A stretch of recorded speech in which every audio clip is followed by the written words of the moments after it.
is our pre-show. We'll get started about 5 minutes or so. So let's just shoot the shit. Hopefully, you guys are having a wonderful Mother's Day to all the mothers out there that is currently watching us. What is going on? How you doing? Tio, are you eating Fruit Loops or something, man? What's going on? He Wow. pho. He's fucking that shit up, though. I just So have Pho you? is life. Is this your like your first time eating today? I mean, like what's going on? it makes sense. Makes sense. Oh, okay. So first, before we start, let's do Stormy, mic check. get your hat. Make sure Get we your do a hat. mic Go get check. your cowboy hat. Hey, I don't AJ. have a cowboy hat. He's a damn lie. I don't have a cowboy hat. oh, I gotta get one. oh man, what's up? Oh snap! Shout out to Wolfpack. Yes sir. Hopefully you're doing okay, Jay. I know you've been going through a rough time. You know, Welcome we back. we all have. So yeah. So what y'all do for y'all Mother's Day though? Sleep. Just chill. Sleep, chill, Whoop the kids. So Yeah. Moped around. I do want to say this real quick to our viewers out there whose mothers may no longer be on this earthly realm.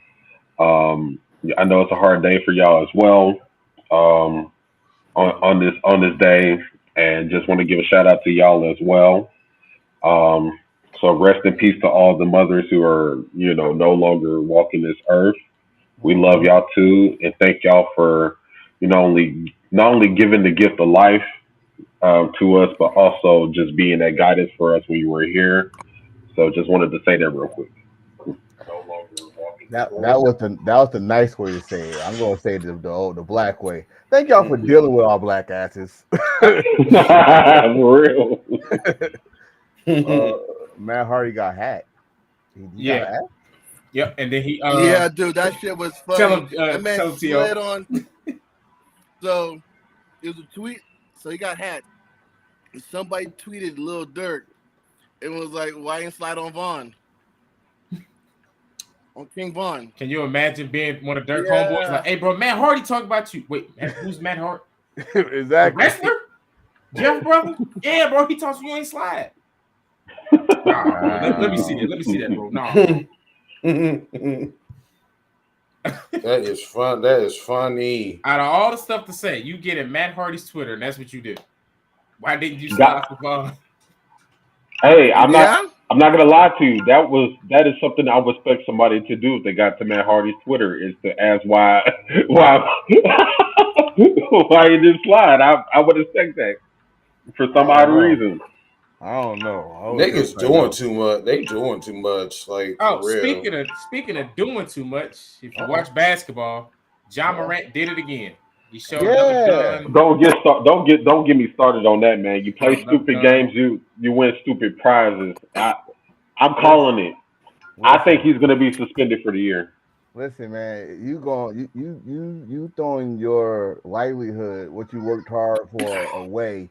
You about to be working at, you about to agree to that Walmart. We're gonna say, ain't you? Not Walmart. No, it's Okay. like Hey, I could say Target. I can see like I mean, I worked at Target, so like, I mean, shit. I don't. Target ain't got no greeters though. They He'd don't. be the first ever.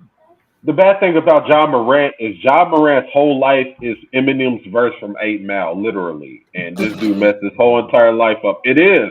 Wow. Think about it. It's that whole verse. Yep, you went to Cranbrook. It's a private school. Yeah, Exactly. Yeah. He lived You're a at gangster. Your real name is Clarence. he lived at home with both parents. Not And his Clarence. parents have a real good marriage. Yeah. That whole entire verse is John Morant's life. Because they was like, oh, well, you got to blame the friends. James Harden kicks it every week with Lil Baby and does nothing. So if he able to go kick it with Lil Baby and not do none of this crap, John with this homeboy should be smart enough. Let me not show my gun. But you know what? I think since that incident between him and Shannon Sharp. it that opened up the forbidden door. No But it was Dylan Brooks though. Shan was but- arguing with Dylan Brooks, and then John came in like, "Oh, you don't want this smoke," and he looked like, "Boy, I will." Right. I'll fuck And you his- up. You know, his father tried to jump in. Cock him up.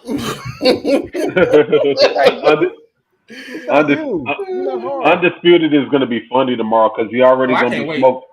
He already going to be smoking on that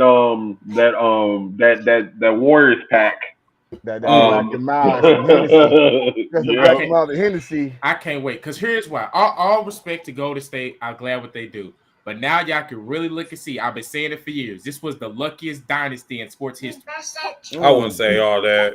Think about it. Hear me out. Listen to me.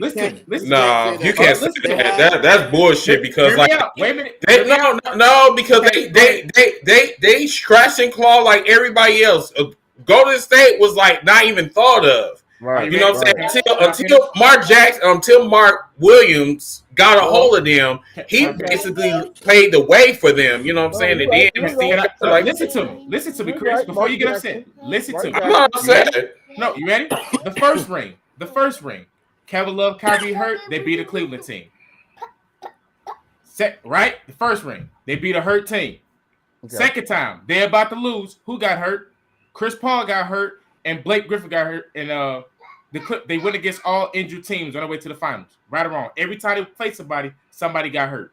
Chris Paul got hurt. James Harden had vanished. When they went against Lob City, everybody kept getting hurt every time in key games. Then when they lost the 3-1, they lost. What did Steph Curry do? Flew to KD house. Please, KD, you're our only hope. They just went 17-9. That's speculation, bro. That's facts.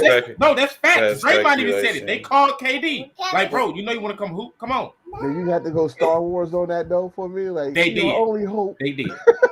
and then I mean, if you a hater, just say so. I'm not a hater. I'm speaking facts.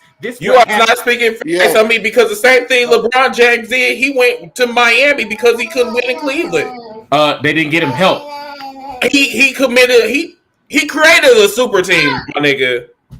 No, he didn't. How is it a super team? Come on, you telling me that's not a super team? No. What about Chris? You ready for this? The Lakers had a super team before LeBron. Hold on. So let's look at your Bucks, right?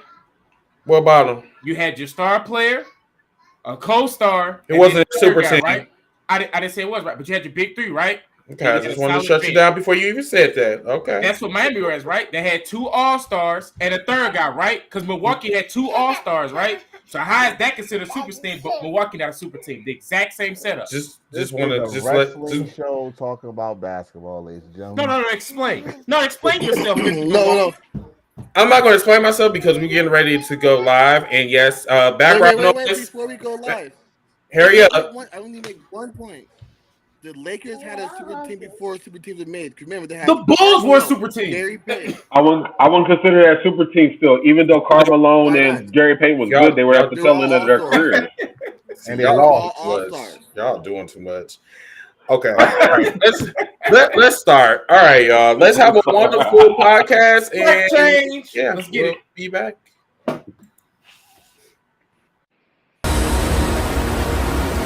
Ladies and gentlemen. Looks like you lost another one.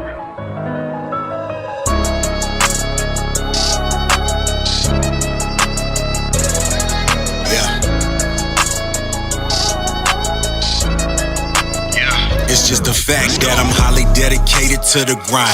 And I ain't never fake, boy, I'm like this all the time. And I'ma do me, it don't matter how you feel. And I'ma win even if I lie, cheat or steal. That's just real, I don't care if I leave the opposition feeling ripped off. And it's only cheating if you get caught. If you ain't with me, homie, I can never love ya. If you don't like it, I got 2 words for ya. I just rather lie, cheat, and steal. It's cool being faces, better being the heel. And I don't ever care how they feel. It's cool being faces, better being the heel. And they don't wanna see me in the field. It's cool being faces, better being the heel. No matter what, I'ma keep it real. It's cool being faces, better being the heel.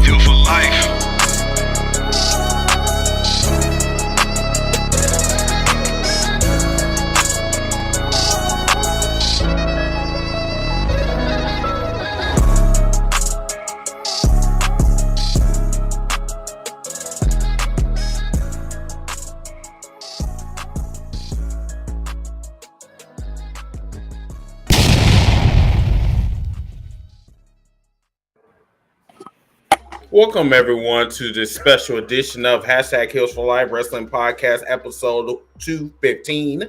I'm your host, Mr. Team Brinkins. I'm DJ Red Flags. Thank you kindly.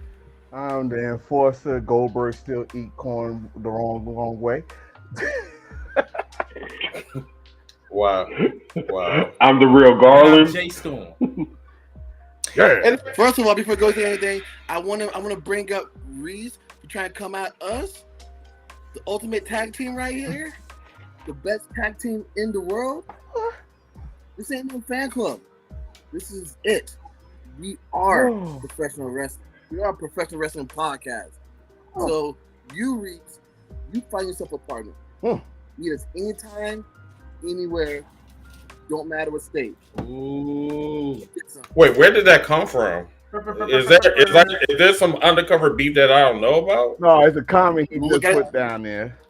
Oh, okay. But yeah, tonight, everyone. So, as you can see, we were on the air last week. So, I got tired of you niggas and bitches and shit, and I just said that no, I'm not going to come on the air. No, honestly, like I was really going through some mental issues or whatever. Like I needed a mental break. Like ever since after WrestleMania, I just been feeling some type of way, especially about wrestling or whatever. So I'm just like, let me just leave for a week, and I was away for only 3 days and shit. You know what I'm saying? That's 2.5 days, y'all. 2.5 days. 3 days. Technically, 2 days. But no, we're back. You know, we're back. So this week, what we're gonna do is we're gonna talk briefly about Backlash, and then we'll talk about the rest of last week's events. Okay. So let's start off with the Backlash. All right. So the main event. That should have been a main event right there. That should have been a main event. But unfortunately, it was a doubleheader. It was these two, which I believe stole the show. Yeah. And, of course, it was Cody Rhodes versus Brock Lesnar. So let's kind of break down all of the... Oh, my bad. Wrong one. Oh, wait a minute. They were there. The Forbidden Door. So let's break down some of the matches. We're not going to go through all the matches. We're just going to go through the matches that actually are relevant or whatever. Okay. So we can start off. How about Selena Vega versus Rhea Ripley? Emotional. That's the only thing I got. That was an emotional win. It was an emotional moment. That was a bullshit ass match. That was an emotional win. Well, that's what I'm saying. We're not saying the match, but the moment was emotional. That's about it. The moment, like Bully Ray said, the moment they put her over, so she go take the belt to her father's grave. They take it to the 9/11 memorial. Dad, I did it. But that would have been the moment. You know what? But there's no moment there. Selena Vega is not. They were trying to give Selena Vega the Liv Morgan treatment or the Liv Morgan moment, and Selena Vega doesn't have it. But she's always been a C+ player. But to go with Bully Ray, when he said that would have actually like gave zero fucks to what Rhea Ripley and Charlotte did at WrestleMania. Mm-hmm. So why would exactly it would have diluted it. It was like hot potato damn belt.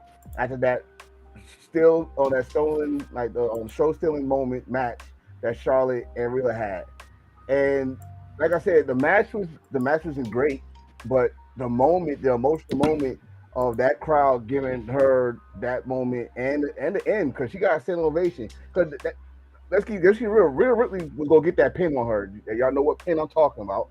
It's gonna be a stack. It's gonna be a squad. Exactly, was gonna fold it. She gave her that moment. She hit that pretzel on her. Yeah, so I take it as that. And I say it was a classic. I'm not saying a Meltzer 5-star, but the emotional moment of the night was that one. Mm-hmm. Yo, I call that Rhea Ripley pin that Call Me Back in 9 Months pin. Because that position, we call that child support. All right. That's Call Me Back in 9 Months. Rhea know what she doing when she do that pin. Because she always look at the camera and wink and lick her tongue out. She know damn well what she doing. Yeah, because she because she know that you niggas are horny. That's why. No, that's not why, Chris. Oh, shut the fuck up. You come on now. Hold on, wait, where you at? I know you're not trying to call somebody horny. I know damn well. Yo. Sweetie, Yo, this ain't this is about Yo, the I straight just wanna- niggas. You know what I'm saying? Straight. No, you ain't. No, wait, hold up. Yes, Starsky. You know what I'm saying? This is all about y'all motherfuckers, not me. You know, hold up. I'm just a side Hold bitch. So on. I that's it. want to say this real quick. Just say that. I'm I sorry. want to say this real quick. Anyway, So wait a minute. Oh, damn. Okay. I pulled an enforcer move, right? So enforcer always stated on here numerous times what he'll do is he'll go back and watch the show again. So I added on to that. I added on to it. So I went back and not only watched the show, but I watched it on mute.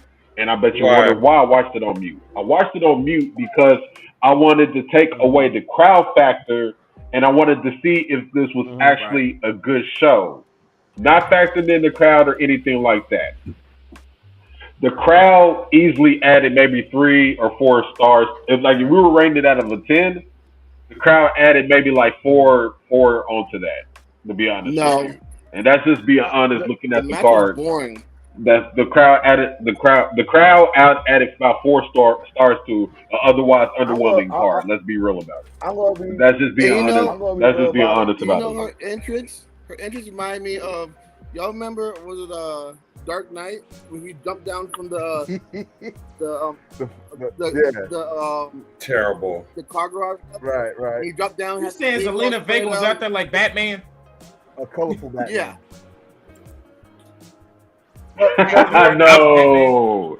I'm going to continue on that. You look like a flying squirrel. I'm going to continue on that. Like, honestly, but that's what made any wrestling show is the audience. The audience, if the audience is live like that, that makes the show better. So, like some people say it's like a what you call it, a house show, a glorified house show. If that's what it is, that's what it is. But those fans did not treat like that. That was their WrestleMania. And, it was exactly. And now, let's say night 2, Backlash 3 was better than night 2 of WrestleMania. So I will say that. I'll definitely say that. I'm not going. I don't want to jump for another match, but my surprise of the night was freaking damn Seth and Omos. Like I thought that was going to be. I thought it was like Shane, like Steph. Like Steph's gonna have a hard time, but no, it was actually okay. Maybe it's something there with Omos. Right, like you had to use the top rope stomp to beat this dude. Okay, now like all right, maybe y'all going the right direction almost. At that point in time, I said that. I mean, it was no different for me. It was no different from Brock Lesnar versus Omos. Oh, it was big difference. Big difference. I mean, I disagree, but it was Omos' best match on the main roster. This was his best match. I mean, I'm sorry, but there was nothing that he did that really stood out. I mean, it was just that's what I said. They treat him like a big man. They treat that's him what like I'm saying. a big man. That's the only thing because they treated him like he was. It took Seth effort to beat him. Like like his last matches with Brock, Bobby Lashley. They pretty much ran him over. I'm not gonna say ran him over, but they used one move to beat him. It took It took 2 regular stomps and then a super stomp from top ropes to beat Omos. The super stomp. And I take that. And like Stormy just said, that's his best singles match he had in a while or ever. It's the way you have to look at the match, okay? And I kind of touched on this yesterday, with my brothers over there at Wolfpack. Is you have to look at the match from Omos' standpoint. Omos is meant to wrestle as a giant. So you have to kind of look at it differently. Now, looking at it from him wrestling from a giant standpoint, he looked, as one of the guys in the chat put, competent. He wasn't he wasn't moving like he's walking on 2 left feet. His timing was right. His pacing was right. That's how I was looking at the match. So that was his best, one-on-one match on the main roster, and you got to give a lot of credit to that to Seth. But he held his own as far as, like I said, looking competent in the ring and wrestling as a serviceable giant. Right. That's all he needed to do. My shock at Backlash was the reaction Io Sky and Bianca Belair got. It was like flipped. And I was Io is kinda another one. suspect. She know what she be doing. She be doing them damn splits before the match. She know what she doing. Io know. Yes, Lord. what she Yes, doing. Lord. Hey, So- leave her alone. So there's something I really want to talk about with Io Sky and Selena Vega. We were talking about this on TikTok, and some of the viewers from TikTok is on this podcast right now, and they can vouch for me when I say this. So when I say that these are one and done superstars, please don't go on TikTok and then say that Selena Vega is the next one up. Please don't say that Io Sky is the next one up. These are females that were basically fillers for the pay-per-view because they couldn't find anybody else. I mean, look at what they're doing with Natalya, but I digress. We'll talk about that in a minute. Yeah. But all I'm telling you is that the WWE have done this more than one occasion. So please don't think that these chicks are going to get another title shot. That's all I'm gonna say. All right, let's say that with Io Sky and Io can. Vega. Vega, I see. That's what I'm gonna say. I see Vega as the one time, but the performance that Io Sky did, because Io Sky is a great wrestler. If you watch, we know that. Yeah, right. So Yeah, what she proved in that match, and what Bianca proved too, is that they could have a good story if you give it a chance. So I won't be surprised to see Io Sky get another shot. But after what I seen on Friday, they're going right back to the old story of Asuka. So we ain't gonna see that for a while. The story is with Io and Damage Control about to split up. Which makes no sense to me because, like, number one, when was the last time we seen Asuka? It was at WrestleMania. Io Sky just came off as one of the best matches that she had in the WWE against Bianca. So what they should do is they should run that back. Right. Logic dictates that they should run that back, but instead, WWE, if this is where I mean by inconsistency or whatever, when you come off as with a fire ass match that we've seen at Backlash, you want to continue that. But instead, they said, okay, we're going to go around you, and then we're going to come to Asuka, and then we're going to give her the heel turn that she should have had at WrestleMania. Hey, I want to answer that comment, the last comment by Ty. Vega, yes, she's a manager of Valet, but again, this is for people that is a fan of wrestling that knows her back. She's actually a talented wrestler if they give her a damn chance. If they give her a chance. That's another thing about WWE. Y'all got the roster. Give these people a chance to show y'all that, hey, you got people, just in case someone get hurt, you got someone that can take their spot. Or not take the spot, but continue the momentum. If you don't get that spot, thank you. It's like you just said, Chris, it's a one and done. Yeah, I have a question. What if they do give the belt to Asuka? Would we like I would love to see Asuka and Io for the belt. I think that would be a banger ass match. Yes. Sometimes that's the match everybody wants to see, but this is what I'm afraid of, y'all, and it has to be brought up. The only other star that they have drafted on the SmackDown roster outside of Bianca and of course Asuka is who? Do I have to say her name? Do I have to say her name? Well, besides Bayley, but Charlotte. But hold on. Hear me out. Why do you think they're putting so much emphasis on her being the longest reigning women's champion of the modern era and stuff like that? But remember, this is also the story that we keep on forgetting. Bianca got a hit list of the 4 horsewomen, and she beat 3 of them. There's only one left that she's been trying to get that since she was in NXT.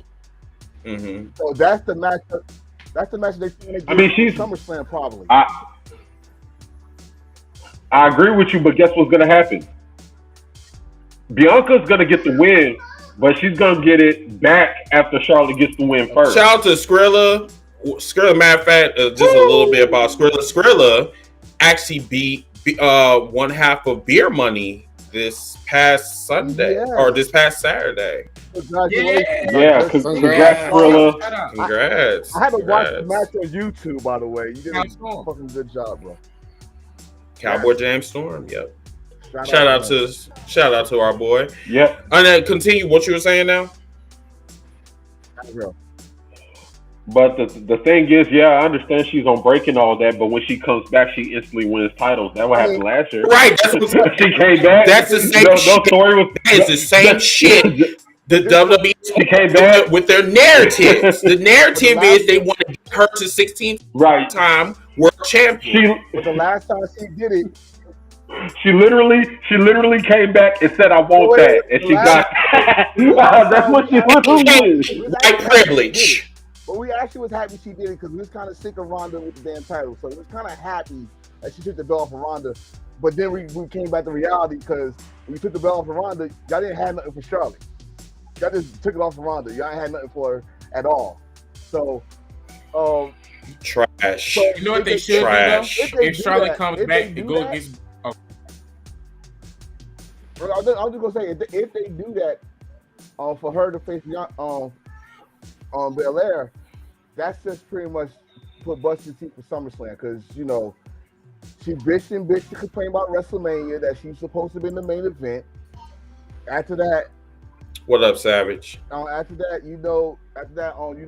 that was the talk. They actually stood up and said, "Hey, we're here. The match is great." Blah blah. Now you're gonna try to say they deserve the main event or the big number spot. Put the butts in the seat. Bianca, Charlotte. That's the match we want to see. Mm-hmm. Yeah, I agree with you. That's going to be a main event night one of WrestleMania next year if they build it properly. But I think like Savage kind of pointed out, that's probably the angle they're going to go with. But yeah, Charlotte is going to get that W. She's going to win the first match because there's going to be another notch in her belt. There's going to be another notch added along with Indy Asuka's undefeated streak. There's going to be another notch in the belt with main eventing WrestleMania, being one of the first women to main event WrestleMania. All this is another notch in her belt. Now she's going to add another notch in the belt saying, I defeated the longest reigning women's champion of the modern era. That's just another notch in the belt. And it's not a notch in her belt. It's get out her daddy's shadow moment. Right. Also, on top of it, I'm glad you pointed this out too. Also, they're probably going to do this to appease the fact that she did not main event WrestleMania as well. So that's another reason they're going to probably, give her that. Like, hey, we couldn't give you this, but we're going to give you that. Charlotte gets Tiffany Stratton. They two blinds fired. Man, if that happens, I'm a Tiffany Stratton fan. That is definitely a Vince McMahon booking because how many blondes did we have go back and forth in the Attitude Era? Oh yeah, same with all that stuff. So let's go on to the next match. I'm not going to talk about the triple threat match. We really don't need to.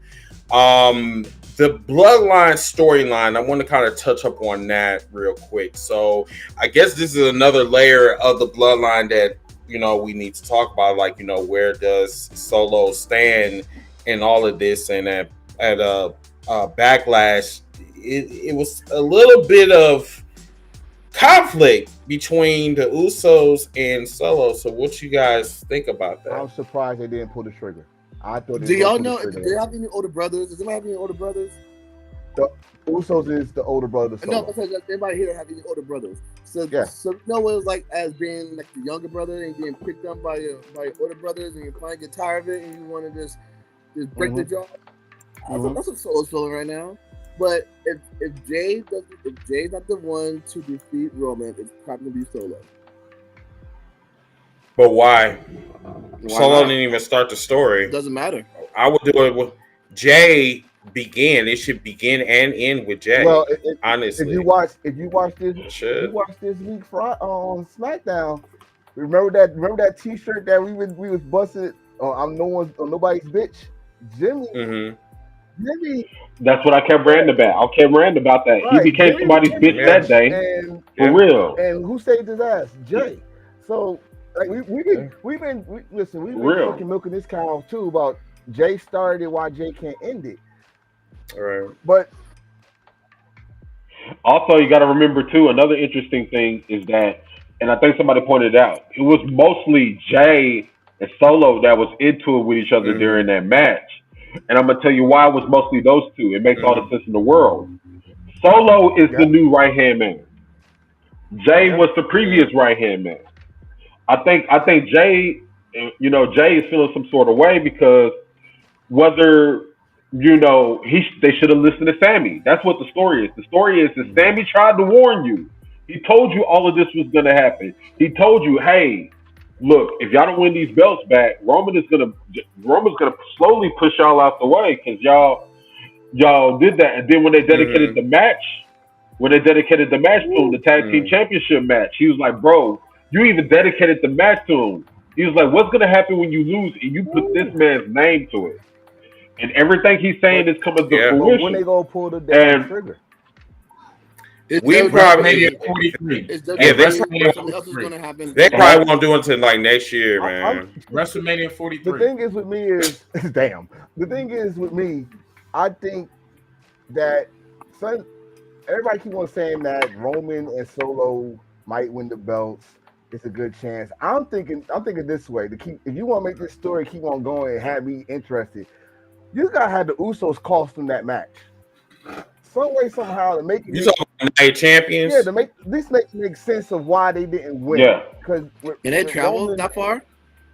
Huh? Can they travel that far? Yeah, they can travel there. Obviously, they can't go to Canada, but they can travel in Saudi Arabia. They was there last time. So I mean, it's just if you want to make it interesting, you want to keep this shit dragging. What's we on 2 years of the bloodline? It's been 3. And in WWE, a faction going that long is not heard. It's really rarely heard of.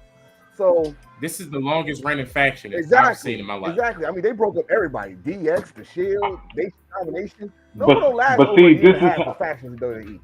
So, but this is how you do it. Right? So what is it, about 2 weeks, right? Because it's not too long until Night of Champions. It's like 2 weeks, right? Yeah. Next Saturday. Yeah. So on one of the SmackDowns, you have Paul Heyman, because we know Roman's probably not going to appear on the show. Probably in Saudi Arabia. Until Night of Champions. They meet up next week. Paul. They meet each other. Yeah. They're going face to face this week. Oh, okay. So you have Paul Heyman or Roman directly tell the Usos, look, y'all stay in the States. You're not traveling with me and Solo. Me and Solo can take care of this ourselves. Y'all stay here. That way, if the Usos pop up, it adds more heat to the controversy. Because not only did they cost them the titles, they showed up when they weren't they've been doing that for the show past couple weeks. They've been saying, "Oh, go on the plane. They got fruit, shrimps, all that." They've been saying that for the past couple weeks. Yeah, exactly. So this time he say it, and they show up, and they're costing the titles. Oh, it's gonna be some hell to pay. So that's what I'm thinking.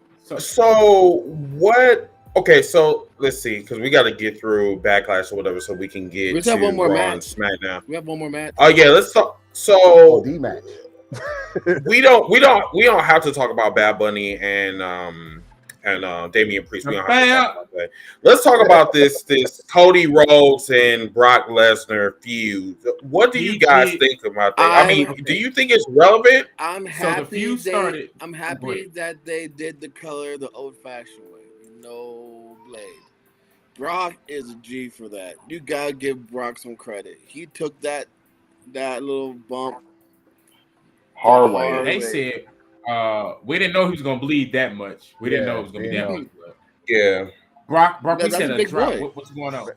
I was about to say that's a big cowboy right there.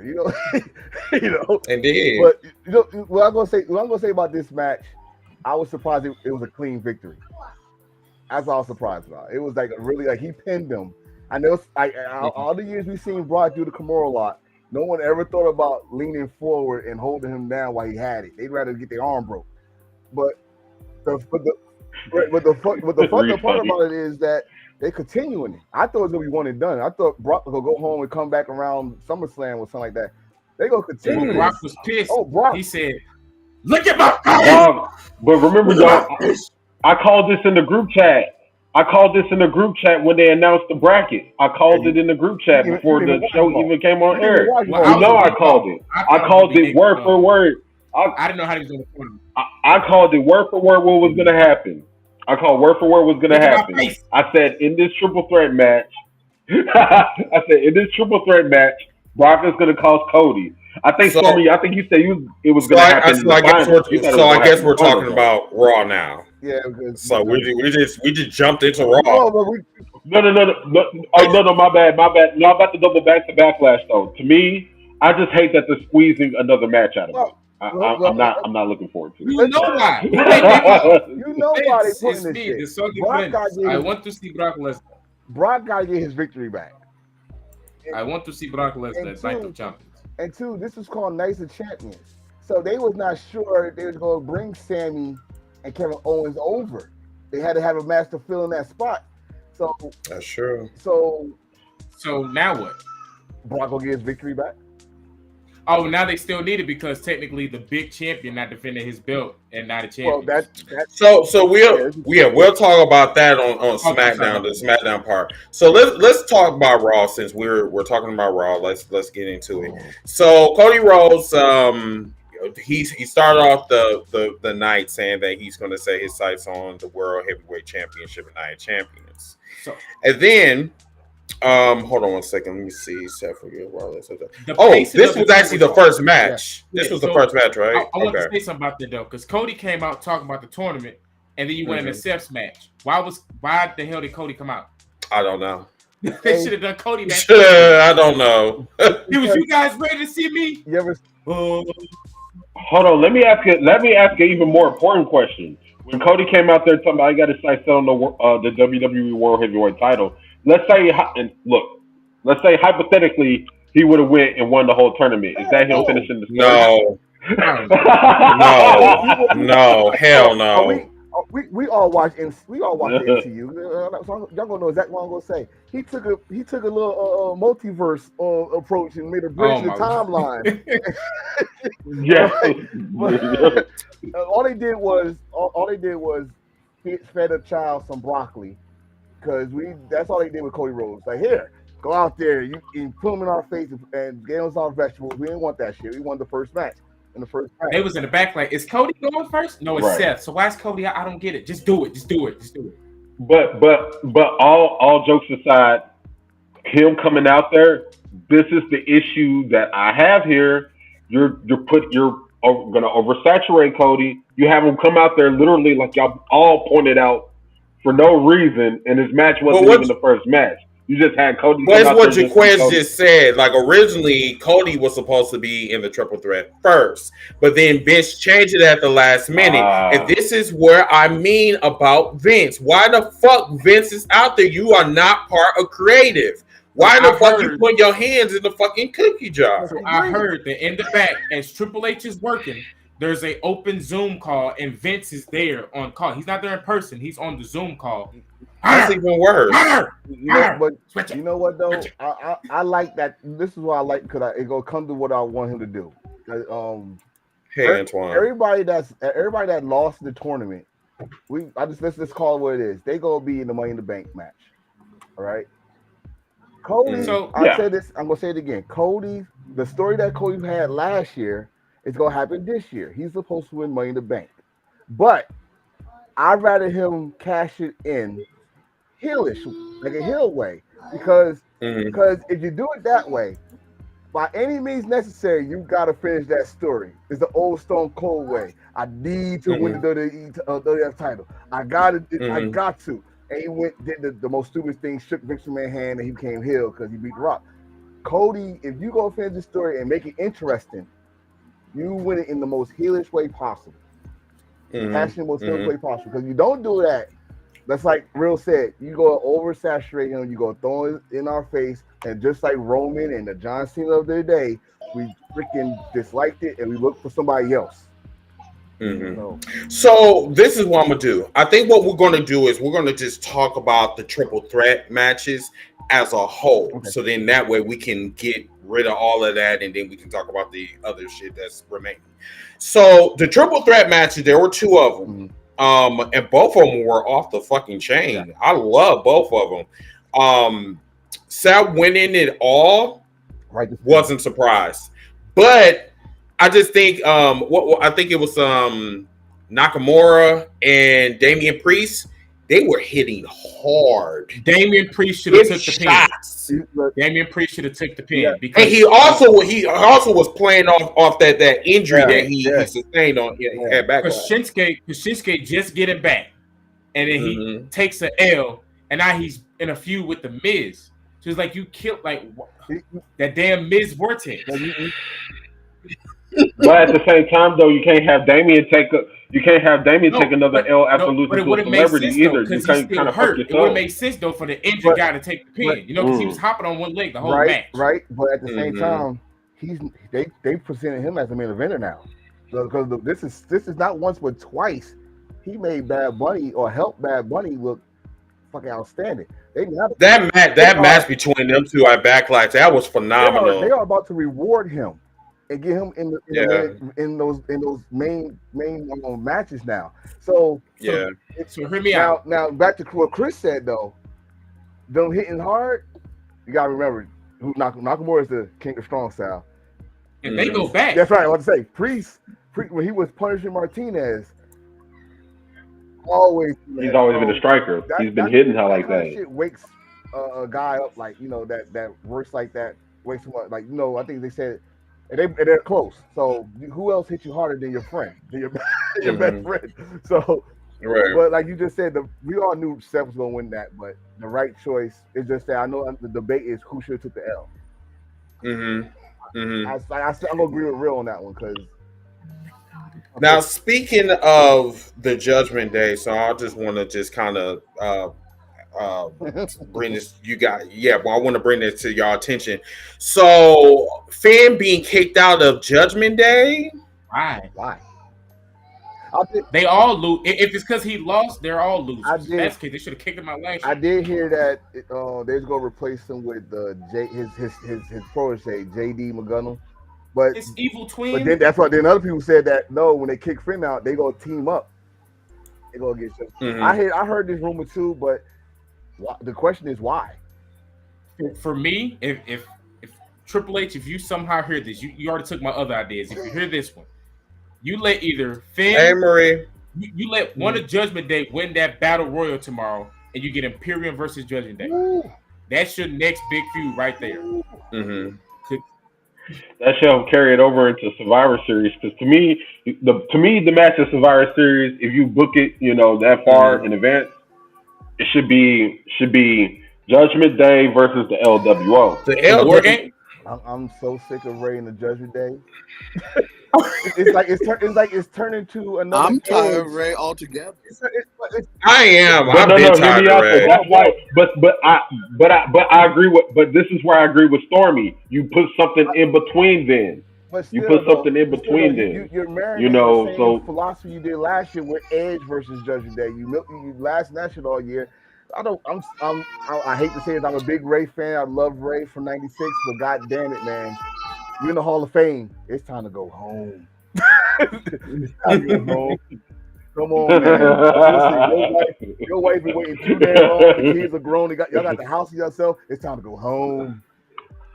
Come on, your son is all right. Your son got that either go home heat or he got that hill heat. He's doing perfectly fine. Go home. Go home. So this was hilarious to me. This whole thing with Brock Lesnar talking about, look at my face, look at my face. I ain't gonna lie, Brock Lesnar is he is a treasure, a national treasure. Like this shit is giving me life. You gotta remember though, when have we ever seen Brock Lesnar with stitches in WWE? Right. But it's crazy. I don't think we ever seen him have stitches. No. Unless you remember UFC when he got kicked in the stomach that one time. Other than that, we ain't seen Brock Lesnar look like this since his last fight against Cain Velasquez. That's the last time I saw his face like that. And it's because he don't eat right. Brock, eat your damn vegetables. Do you know that this man eat like big ass fucking steaks? So like after he kills a horse, this motherfucker goes in the barn and just like, I'm like, dude, you gonna eat all that fucking shit? Brock Lesnar does not eat horses. Brock Lesnar eat brontosaurus. Did not see that biggest children are? He feeds his children raw meat, probably. Brock Lesnar eat Bronson Storage burgers, man. He eats those big ass ribs that Hey, flip over cars and shit. Brock is a If big you want to boy. see Brock Lesnar kids put a wig on him and that's his daughter, then Oh make him a my little bit God. skinnier. That's his son. Hey, she They is are- just like her daddy. That's They her are not daddy. good. They are not good looking shit. And they- I ain't gonna talk about that. Brock, Wow, you was about to go in. You was about to go in on somebody's kids. I knew you were. I knew you were. I'm gonna stop. Shit, that you proved my point. That bitch ain't good looking either. Shit, what Brock Lesnar say? When he leave, he goes home and they make love for 5 hours or something like that. he thinking about Mandingo. I'll be thinking about Mandingo if I had a wife like Sable. I mean, shit, Oh, the fuck. man. Yes, it is Sunday, but that is wild card Chris right there. I'm just keeping it real. Just saying, But I was you gonna know. say about Brock Lesnar that once they let Brock be himself, he's been one of the most entertaining guys. Like with the Cowboys. I wish they could do it for everybody else instead of like picks and choosing of like who. Oh, you can be yourself, but no, we're gonna put you in a cage, aka Reggie. But whatever. Yo, But I anyway. still He got think unmasked. all this Oh, yeah, he started did. was with Boombox Brock. How this That was all the started. GOAT. Hey, That was the GOAT. That shit was trash as fuck. And hey, then they said, we well, never you got saw a year. Brock serious? dance. We never saw What do you Brock mean I got a dance. year? I thought you knew. I No, thought you knew. no, you can No. put that shit away. This is Wait. not do the right thing, okay? Real quick. Right?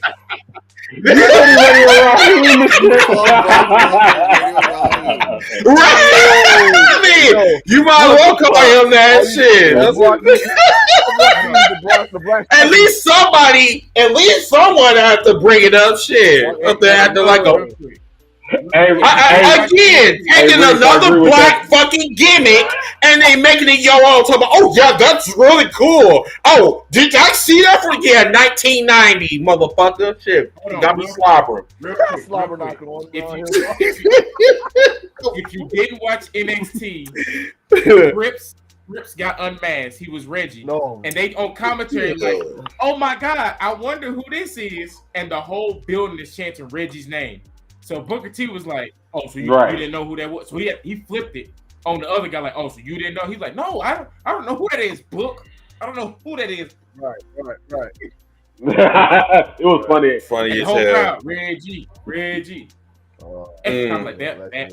I know Sean was in the back like, God damn it. I mean, it was obvious, but So did you guys want to talk about this? Oh, you know what? Let's talk about Imperium. So I thought that Imperium was the next step, the next team up to go after the undisputed tag team titles. So like, what happened? About Imperium in the ring, General Gunther. you got ladies and Next week. gentlemen. Three words.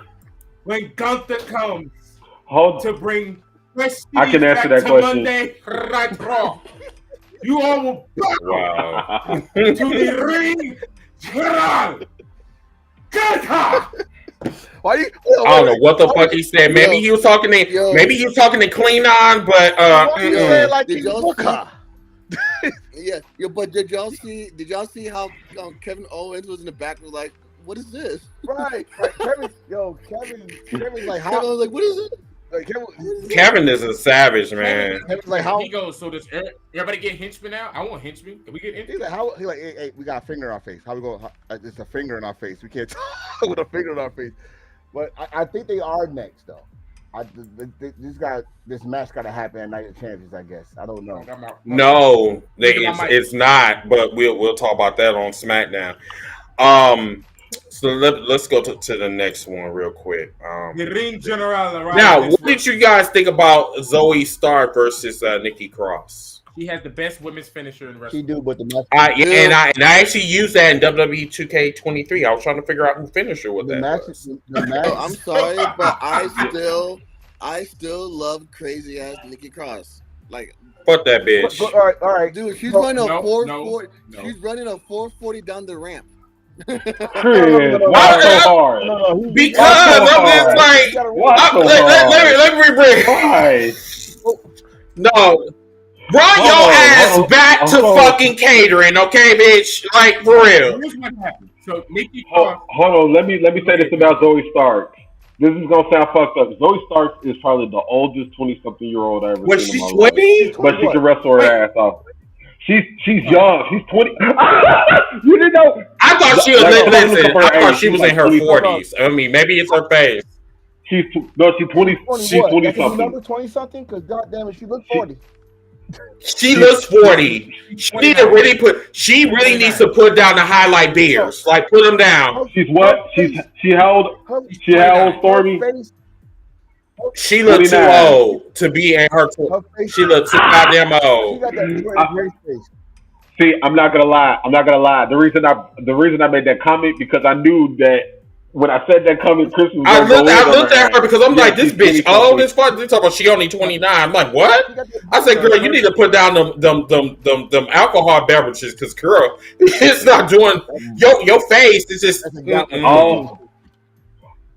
All jokes aside, and I'm pretty sure Stormy might, he'll have because he watches NXT. I think more than most of us in here. But for the matches I have seen with Zoe Stark, Zoe Stark can wrestle her ass off. I like her. She can wrestle her ass off, but I'm sorry, Willis comment you wrong as don't do that. She is not. She is not. She. Just like some of these other ugly bitches that's out here. She is definitely not a transformer. She is not a Decepticon. Okay, if that's what you're getting at, she's not a Decepticon. Willis, I was trying to real quick. Willis, I was trying to make a serious. I was really trying to be serious, but I was trying to be serious. All I was trying to say is the one. We gotta put our hats down that one. Goddamn. It came down to two choices, right? So it was between Zoe and Nikita. Whoever got helped first was gonna get called up. And Zoe. This man called her a Decepticon. No. That's what Willis was implying, that she's a Decepticon, and I had to clean that up. I had to clear that up. She is not a Decepticon. So for those of you that don't know, hey Chris, have you ever heard her cut a promo before? She even sounds old in her promos, and I'm not knocking her or anything like that. I'm just saying the one thing she needs to work on is her promo skills. One, yes, she's not. She doesn't have an identity. It's her issue. No identity. I like her intensity. She's just Zoe Stark. I like her intensity. Yeah, I do. She can wrestle. She's a former champion. Yes. You sure? But you sure? Yeah, talk about you're sure. I'm like, do you not know who this child's father is? I have the worst mouthful. He does. I just noticed that I mean, this man was talking about spitting in people's mouth and shit like earlier, like when we were talking on the podcast. Like I'm just like, I don't care. Wait, Nothing. what? Nothing. Doing that's probably one of the most sexiest moves in the bedroom. You grab it by the throat. Anyway. Where is going? Yeah, moving on. I think you got here. What hurt Nikki was they let her do what she wanted. She said, "Hey, can I be a superhero?" Like, whatever, if you get it over. And then after that, had its run. What made her special, they're gone. Sanity is gone. Psycho Nikki by herself wasn't working. Exactly. But it worked when you had the group, and she was still putting on good matches. But you remember that match she had with Asuka? Wasn't that the last woman standing? Mm-hmm. NXT, it was a banger. Yeah. But now they're not letting her do that. That was her She's a jobber now. They were supposed to bring back Sanity. That's when they put that whole that talent freeze. Hiring freeze. They were supposed to bring Sandy back because they signed Eric Young. Now, they did? Eric Young he signed, but they can't bring him in because it's a talent freeze. So. Yeah, ain't he in the back now? Or he waiting to get called? He's waiting. Right now he's playing freaking fantasy hockey right now. So it's that's what he's doing. Did you say fantasy hockey? Yeah, That's hilarious. That's hilarious. Let me see. I think we are almost past Raw. Let me just make sure. We already talked about her. So this Xavier Woods really needs to go back playing video games again. What's up with this? Like this man jobbing out to Dominic Mysterio. Well, actually, Oh God. Oh, I ain't hear that in a long time. Yeah. Well, Judgment Day did get involved, and he talked about it, and Real retweeted him and laughed at him. Oh, I mean, I would too. I mean, this is a former Burger King of the Ring winner. Bro, He said, I guess I got a Judgment Day problem, and she said, "Ha!" Wait. You don't watch Raw? Don't you know Judgment Day gonna cheat? What's wrong with you? New Day. I guess New Day's not rocking right now. You by yourself. Yeah, New Day is having a bad day. No. But y'all gonna laugh at me for this comment, but you have with Dominic being one of the top heels in the company, you have to give him some wins. Hook or by Chris. I would say he is the biggest heel in the company. I'm sorry. Even though it is Xavier jobbing to Dominic Mysterio, needed to win. I don't look at Chris face.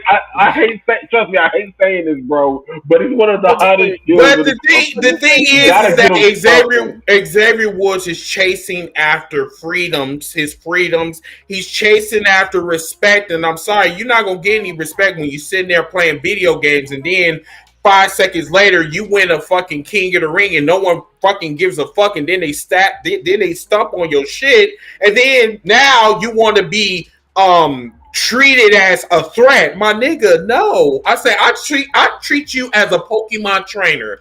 That's it. Nothing less, nothing more, nothing less. That's it. You just call him Ash. What? Hey, not a Pokemon trainer. Hey, Chris. Not a Pokemon trainer. Hey, Chris, since we're talking about Dom and the Hill, can you play the game real quick? Who is that? What? We did about Dom and the Hill.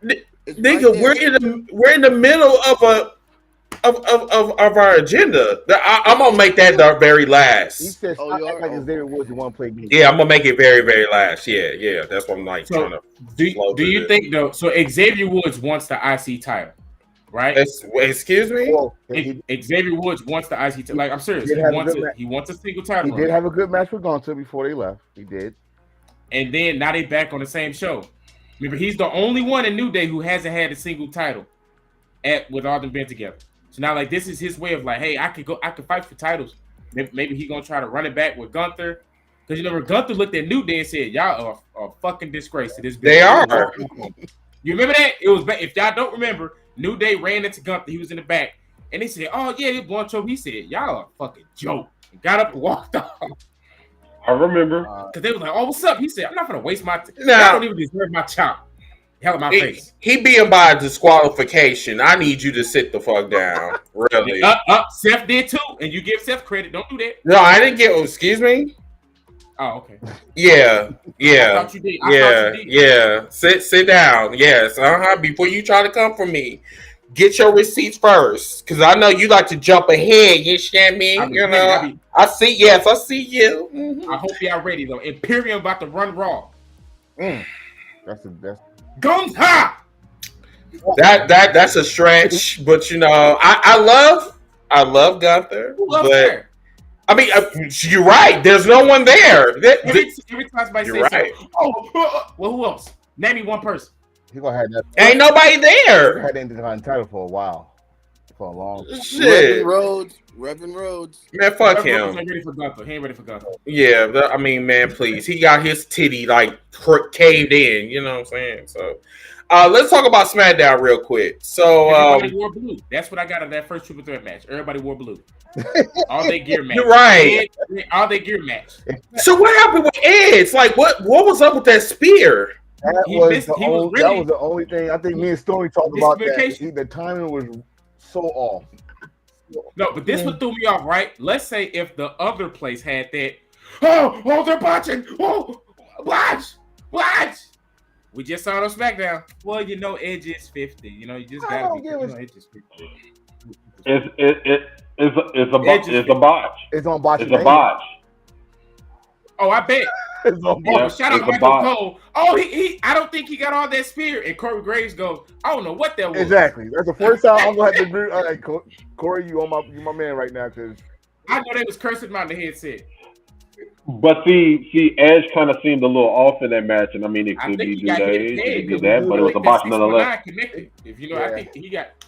And then also too, they tried to paint this narrative that because Edge, you know, before he left, you know, he never lost his, you know, world heavyweight championship. Yeah.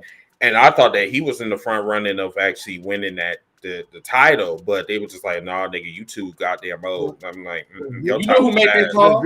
Vince Hunter is the Saudi prince. I want to see Bullet Club in the Saudi show. I want to see Bullet Club. Too sweet. I want to see Bullet Club. Wait, they in another country? No. They got the OC.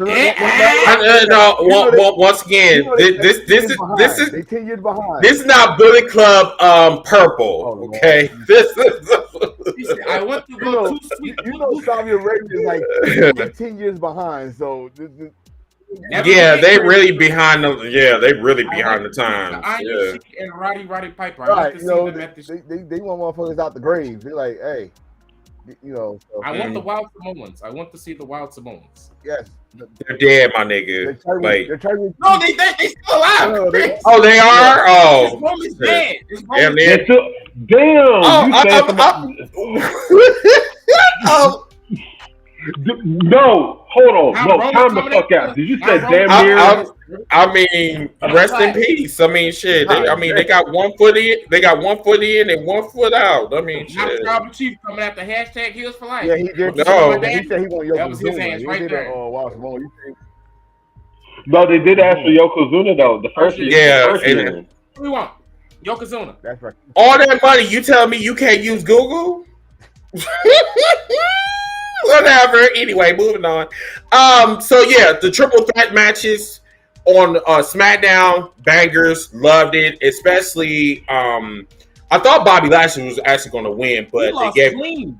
Yeah, and he was bloody too. AJ Styles now. AJ Styles. So I like the match. And those that know, that's like a Impact reunion match right there of former Impact champions and former WWE champions. And I thought Bobby Lashley was because I've been screaming to the mountaintops. This man never got a rematch for his damn belt, and he never lost it. But I guess he was busted open and all that stuff. When he got knocked out of Elimination Chamber, they drugged him out. That's it. That's the last time we saw Bobby Lashley. Bobby Lashley. Oh yeah, Bobby Lashley. Yeah. I'm not complaining. About Seth Rollins and AJ Styles. That's a great match on paper. No, I'm not. No, that's going to be a banger regardless. Right. Yeah, that's going to be a banger. So I'm not really worried about that. Mm-hmm. Plus, you got to remember they're going to run that Bobby Roman match, whether it be at Money in the Bank, whether it be at SummerSlam. It's going to happen in one of those two events. They're going to run that Bobby. And the fun thing about it is that match is a Scooby snack for Roman. All these matches in 2023 are going to be nothing but Scooby snacks. That's it. They're all going to be Scooby snacks. Craggy, like Zoink Scoob, man. I can sure go for Scooby snacks. Yes, Sirski. Yeah, yes. Let me see. So, like, what other? Oh, Walmart special shirt. Hey, huh? You guys, Walmart special. Oh, that's WrestleMania 13. Oh, yeah, no, 14. 14. I ain't WrestleMania 13. They never. What's that? Nice. Yeah, that's 14. 14. Yeah, I had to. Hey, that's sure that all the stores. Target, Walmart, Rue 21, Five Below, Rainbow. Like there are other WrestleManias. Hey, do not disrespect Five Below. That's one of my favorite stores. Hey, they got some. Hey, I stay on their site. They got a site now. They got some good shirts there. What? So let's talk about Cameron Graves and pinning Baron Corbin. What's up with this? Grimes, I'm sorry, Grimes. So what's up with this? I mean, this man came. I mean, like I'm trying to figure this out about Baron Corbin. This man went from being homeless, he was crackhead, a Burger King crackhead, and this is pure. He was a crackhead. Then he was a homeless man, and then he won a lottery, and now he's back being a jobber. So what's going on? Talk to me. So the story I'm hearing is that Baron Corbin asked to go back to the Lone Wolf. So maybe this can be the way. Like he's on another downfall No, to get he him needs back hair into for that. that. He needs hair for that. You know, I mean, he can always get a wig. He might can pull it. He can pull it off without hair. No, might he not need no, hair for it. Just give him his edge back. can't go. So y'all associate Lone Wolf with hair. He has to have hair to be have Lone Wolf. hair. Dude, that lone. You want him to have his Wolf, his hairline was all the way back to here when he was Lone Wolf before. that Lone Lone like that, Wolf bro. gimmick was his. That Lone Wolf gimmick was his best fucking gimmick. That was the best version of Baron Corbin. It was. Let me It was tell built you, perfectly. it was perfect. And who ended it? Goddamn John Cena. It was not even that. It was perfect when he didn't speak and he beat you in 13 seconds and he walked back out. The entrance was everything was good. The production, everything. As soon as he opened his goddamn mouth, they turned him heel. Mm-hmm. Don't he still And got that's that what streak of downhill. nobody's kicked out the end of days? Or did that end already? Don't he still got that? No, they ended. They ended. No, Drew got it. Drew. Yeah, Drew they ended it. ended that shit. But Yeah. There's no way in hell he's going back to Lone Wolf after losing in 7 seconds. I'm sorry. That was the most funniest shit I've ever seen in my life. Yeah. And then the only reason they did that was because that's how Cameron No, Grimes that's how Cameron Grimes debuted in NXT. He beat Sean Muleta in 7 seconds. They just copied and pasted it on the main roster. Taquan, that is not true. We are not talking about hair for men. We are not talking about that. No. But the thing is, like, if this man want to go back being a wolf, he needs to actually get some extensions or something to go back to value beauty and get some fake ass hair or something like that. Get the surgery John Cena got. This is John Cena did when he got the hair plugs. Now look at him. And Fast and Furious. All you gotta do is get a black woman, and they got friends that got the lace fronts and all that shit. He be all right. And super glue, right? Listen, right. Oh, jeez. Go talk to Bianca. Hey, all right, so let me ask you. All right, level with me here. Doesn't necessarily have to be. All right, so for him to be the Lone Wolf, doesn't necessarily have to be like long hair like he had before. Can it just be like short? Like short? I think it has to be long. Honestly, I think. Well, except for Chris, I think we're really joking, but that's. I don't think he's not the guy that could bring that character back. I'm sorry. We remembered it, but the way his career had been built up, he can't bring that back. Well, the original downfall of Corbin was, remember that tag team with the racist dude? They were gonna be a stable together. The Lone Wolves. Remember them? For big. No. Oh, that's it. The Forgotten Sons. About Forgotten Sons? They were gonna be the faction. They was beefing with New Day. They got called up and they kept teaming up with Baron Corbin. They were about to be a faction. Then that dude made all them Trump tweets, and they had to flip Corbin because that was going to be his faction. Oh, his bitch ass! His bitch ass is retiring anyways. I've seen some news about that. Good riddance. Because they were about to take down New Day. It was when New Day was at their height of winning. Was this during the Terradome days? No, this was when New Day was in their tag title run. Oh God. So everybody, let's talk about this. Shit. I know y'all want to talk about this. So this kind of ties into the Imperium story that we were talking about when we was talking about Raw. So the tribal chief comes back, throws shade as always, saying that, the Usos are the problem. They are the problem. So now he knows, now he's a problem solver now.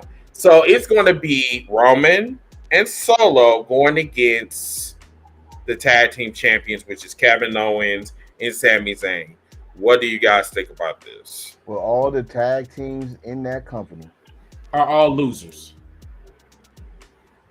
I mean, no, I respect them all, but if you look at the tag scene in WWE, they're all losers. They all just recently lost. That's why they only losers because they don't get no fucking chance. So you tell they don't get a chance. What do you mean? They just had a whole tag team showcase. Okay, and then they got one chance out of how many? Like, you're not building them up properly. Neither tag team is getting a string of wins and stuff like that. So basically, you're saying that I can give you all these freaking weeks, but you're gonna forget about one Saturday night that didn't do. That's basically what you're saying. We get them. They gave them some shine, but at the end of the day, they're focusing. Yes, they're focusing on the storyline. So in a sense, yeah, you're taking away from the rest of them, but you're still giving them their own shine without the title, because they've been tagging. These teams been tagging against each other, but just because it's not for the title, it doesn't mean anything. Okay, so we went from having, I don't know how long the New Day was tag team champions, but it was a record breaking. They broke the record. 480. Right. Finally got the belts off them. Perfect ending at WrestleMania. Sammy got the moment that he had to get that moment. Kevin Owens finally got gold around his waist after fucking 4 to 5 years. Mm-hmm. And they made it clear they want to give other teams opportunity. And we thought they were gonna get that when after the Backlash match, we thought it was over right there. Now we're gonna move on to Solo and the Usos with the cracks in the bloodline. But you're still bringing in Sammy and Kevin Owens. Us here at Wolf Podcast do not. But I second that. I second that. Yes. And you look at the match on Raw between the Imperium and Sammy. It was not bad. I think they can still build something up with other tag teams. Yes, they have tag team matches like we just said. Braun Strowman and not even Braun Strowman. The Street Profits won that. The Street Profits didn't not even talked about. Everybody not at all. I mean that's why I keep saying. Go ahead. Yeah. I'm about to say they're getting ready to go against a makeshift tag team of Rick Boogs and LA Knight next week. Who gives a fuck about them? I'm not saying that. I'm not saying that. Yeah. My point. I'm not saying the tag team needs a title shot, but I mean, they like. I'm not trying to compare them to the other company, right? We ain't gonna talk about that yet. But if you're trying to build up something, their tag team division is not where it used to be. Let's put it like that. On top.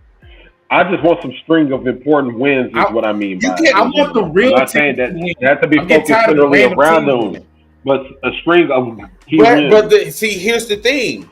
Y'all want the bloodline to continue, right? You want the story to continue.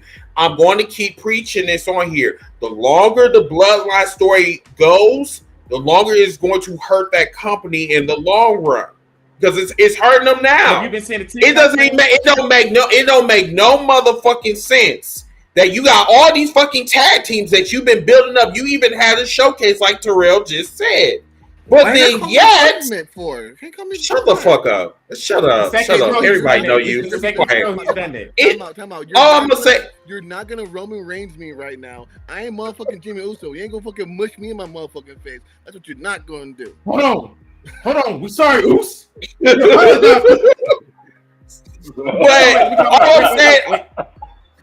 We're sorry, Oos. All right, you stupid. All I'm saying is that it doesn't make any sense that they have these random teams and they don't know what to do with them, and that your only match that you could come up with is the bloodline. Well, this Sammy said that he's done with the bloodline. Why are we coming back to this again? They wanted to work. Let's be real. They said it. They wanted to work with the other tag teams to get this division back where it was. And again, the showcase showed that you got some good tag teams. I mean, we Alpha Academy showed their ass off. Hell, Braun Strowman, Ricochet showed it. And then you got Street Profits, who's a multi-time tag team champion. You know who fought this is?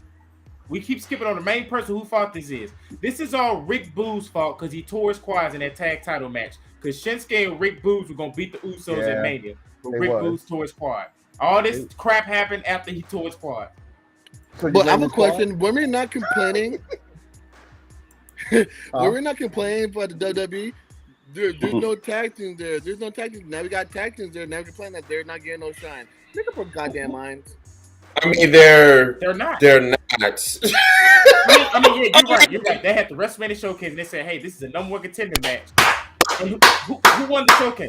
Who won the showcase? And that was the whole point. Like, there was nothing on that was on the line. If I wanted to go to a zoo and see the animals on showcase, I would just do that. Wait, hold on. We forgot to bring up something. The showcase match, right? We keep bringing it up. Didn't the Street Profits lose an untitled match on that Monday, Yes. the Raw after Mania, Yes. to KO? So it made that showcase. It made the showcase pointless. It made it pointless. It's a lot of shit that they do is pointless, but that ugly ass belt, you know what I'm saying? Like it's just so whatever. Real quick though, with that, so does Roman have 2 titles, or is it one belt now? They was thinking about making one belt, but I guess he looks more dominant with 2 belts. I don't know. Okay. It's WWE. Because that shit is like that shit is really irritating me. All right, let's talk about this. Yeah. Like, I'm sorry, but Bianca Belair looks so much better with green. You was on, you know what I'm saying? She did the Carlito. I spit I don't know if y'all noticed it. Cool. Yo, let me tell you how fucked up Chris is. The only time they go to Knoxville is when Bianca is champ. Has anybody else noticed that? No, they go to Knoxville. The king. King is still the king of Tennessee, not just Memphis. But I'm gonna say how fucked up this man right here, our fearless leader. So what that happened? This man did not say a word. He start bugging out laughing. Said she has not looked no better. I was like, wait a minute, what did you just say? What you say? I said she looks better with green on. I'm gonna say I was blue. By the way. I mean, no, it wasn't blue. Oh, I thought it was green. Blue with brown turned green, I guess. I mean, that's what happens when you fuck around with gamma rays. But it's kind of fucked up though, because y'all promoted this shit all night. Oh, he said gamma rays. Right? I'm trying to go past it. But I was hoping somebody pick it up, but they try to acknowledge all night. Oh, we're gonna finally acknowledge her longest reign, title reign, blah blah.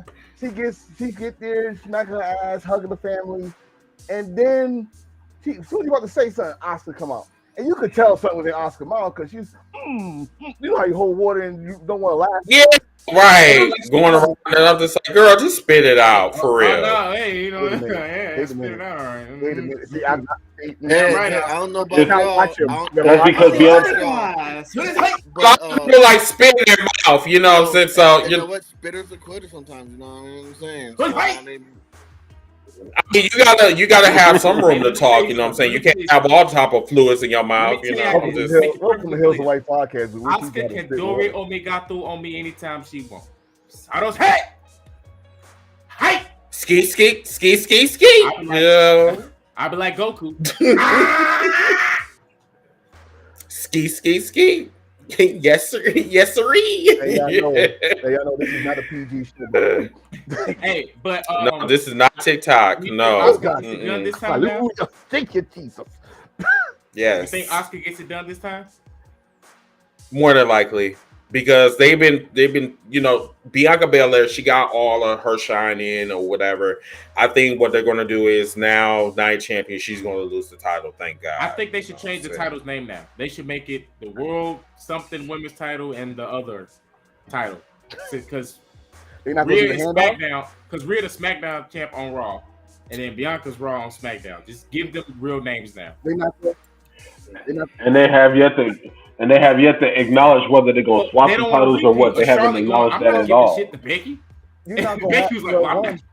You're not gonna have. I don't think you're gonna have that with those two.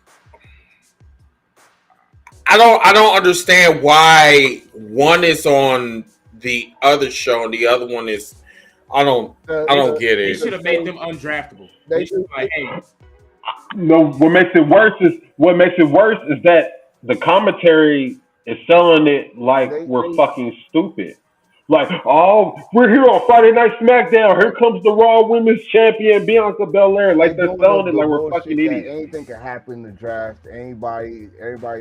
So they chose the champs to switch shows. That's both champs, both the red card and the women's champion. So. On that note, everybody, before we go on to Raw, I'm sorry, not Raw, but before we go on to AEW, and then we're going to do the game or heel, whatever, we're going to take a quick commercial break, and we'll be right back. Good evening, everybody. This is your friendly neighborhood enforcer from Hills of Life Wrestling Podcast. Here to give you some knowledge, some 4-on-1 on our Hill merch. So, if you go to hillsforlife.com, you see all the famous. Get the flag here. You know, don't like the flag. We got aprons. We got cups. We also got tank tops for you muscle men out there. You know, there's some muscle men out there. You know, big boys. So pick up. Tank tops. If you're not a tank top person, we got regular crew t-shirts. We got some female t-shirts too. Check it out. And if you are in the winter state, like Wisconsin, you know, shout out to Chris. We got those hoodies. Got those hoodies. Again, check out hillsforlife.com for all your Hill merch.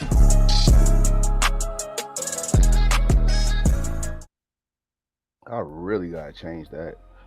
We All right, need welcome back, a Hills for everybody. Life onesie for my son. Make it happen. For the baby. Make it happen. For the kids. Yeah, that can happen. Hills here Make it happen. at Hills for Life, we love the kids. If you need daycare service, we got Stormy. He runs Daddy Daycare. No, I'm. But yeah, let's move on. The Okay, last pig is asleep. so Now we got quiet time. so let's talk about Hold on one second. Okay, so yeah, let's talk about this little number. Oh my God! So where should we start? First of all, Miro and Thunder Rosa coming back. Did anybody expect this? No. I thought Miro would come back inside that trios match. You know, it's kind of weird because Miro was just at Puerto Rico. Oh wow. Yeah, Lana was apparently Lana was backstage. She was in the front row too. She was in the front row of SmackDown. Yeah. Miro was backstage too. Oh, did you?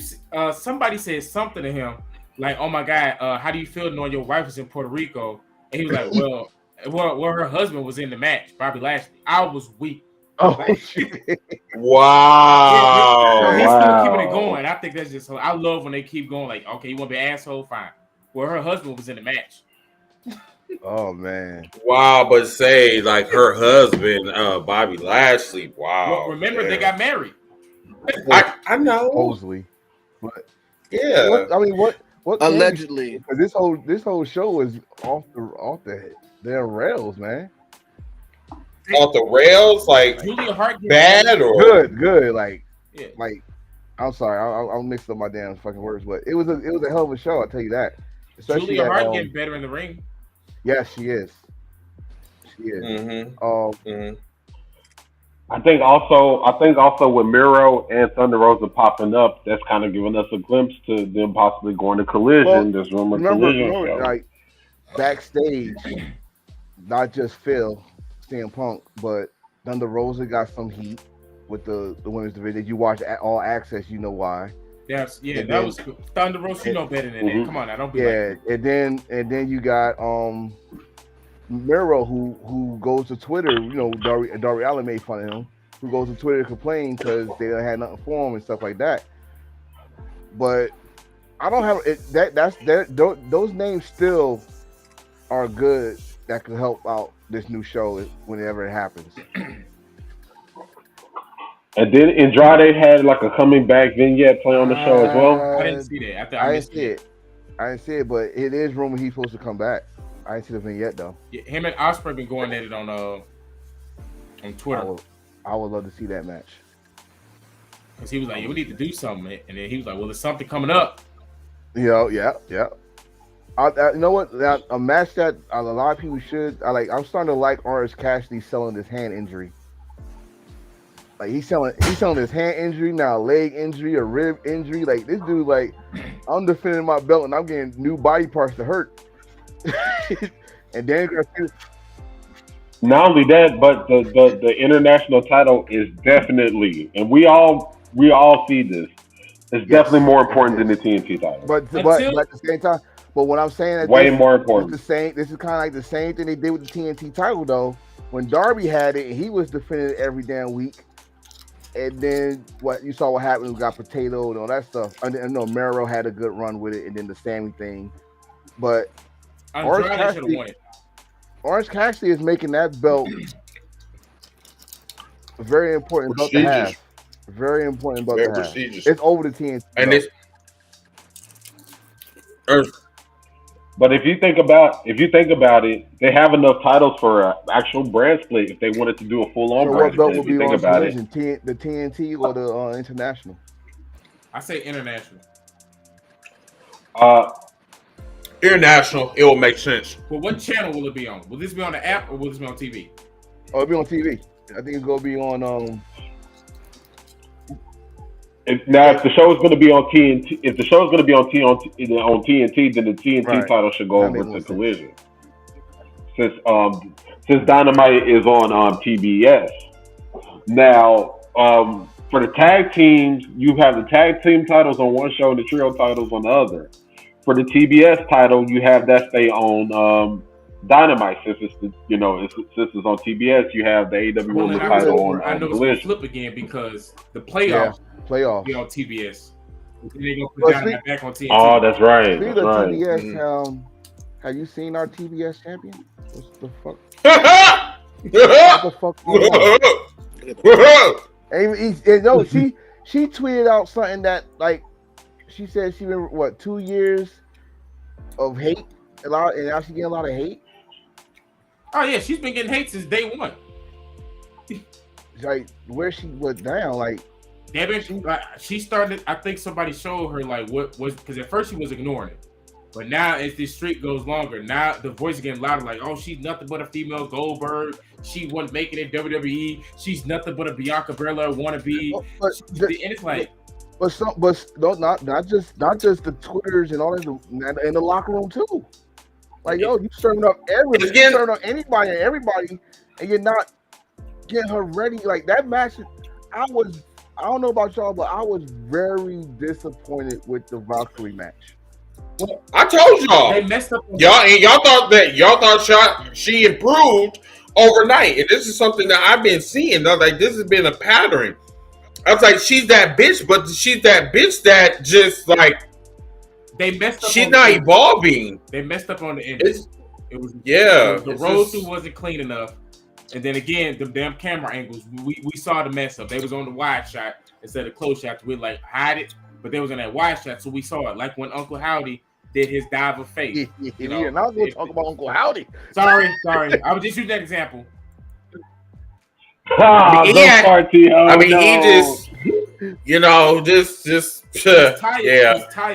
Taya gonna get a good. If Taya's gonna get a good match out of it. Taya is going to wrestle a box and get a good match out of it. So I'm just over. Now, so I'm over trying to save a hoe.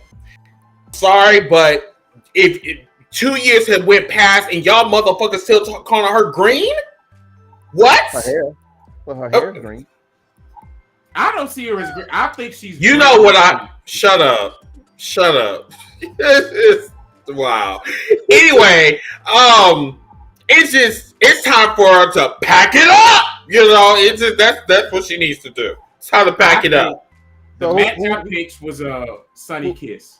So who is that right person to take that TBS belt offer? Is that's what they're taking so long with? Sunny Kiss. The right person? I say Sunny Kiss. That's my pick. A transformer? Why not? No. But if you think about it, what's the disservice to Jade? What is the disservice to Jade is she has 50-something wins, right, in 2 years? 50-something wins in 2 years. From a professional wrestling standpoint, especially for somebody that's so young in the game, that's not a lot of reps. That's not a lot of matches at all. More reps than Roman. Y'all doing too much. There's more reps than. Y'all doing too much. Y'all talking about she green or whatever. Come on, listen. You are a champion. If you that motherfucking green, you should not have a title. I mean, you shouldn't. Hey, plain and simple. Stop making excuses for the bitch. If she's not that good, take the fucking title off of her. Hold on, you not finna. Hold on, player. I don't give a fuck. Chris, they're not lying. Chris, they're not What lying. you not finna They said do? Jade is green. What you not Jade finna do? is green. What you not finna do?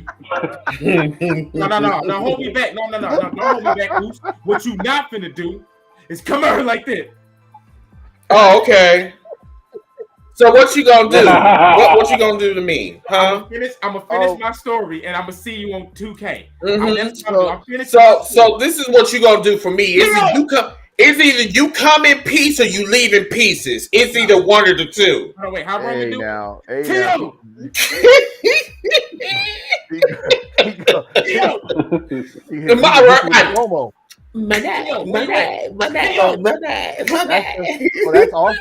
that's also the rumor. The rumor that Miss Monet supposed to be coming to Boston. I'm here for that. Wait. So what? They gonna do a WWE move or should I say an OTNA move? Bring somebody in just to beat the champion on their first match. And if it's Monet, if it's her, then I'm good. I'm straight. I'm cool with that. I mean, and she's a Mandalorian, so. And she's a big time name, so like, why not? I mean, because Miss Money. It's just I'm loving it. You just love saying it. I just like saying that shit. Yo, I had a reason. Like I got a fucking damn notification from TikTok. Like, hey, there's a share video. All right, good. As soon as I click, I hear him saying my name. Like, and my name. I got enough of that shit. Who would have thought? Who would have thought out of all the names New Japan has brought over that she would be the one to break the bank? And money. Just breaking the bank with the money. I'm like, damn, who you got? How much? Oh shit.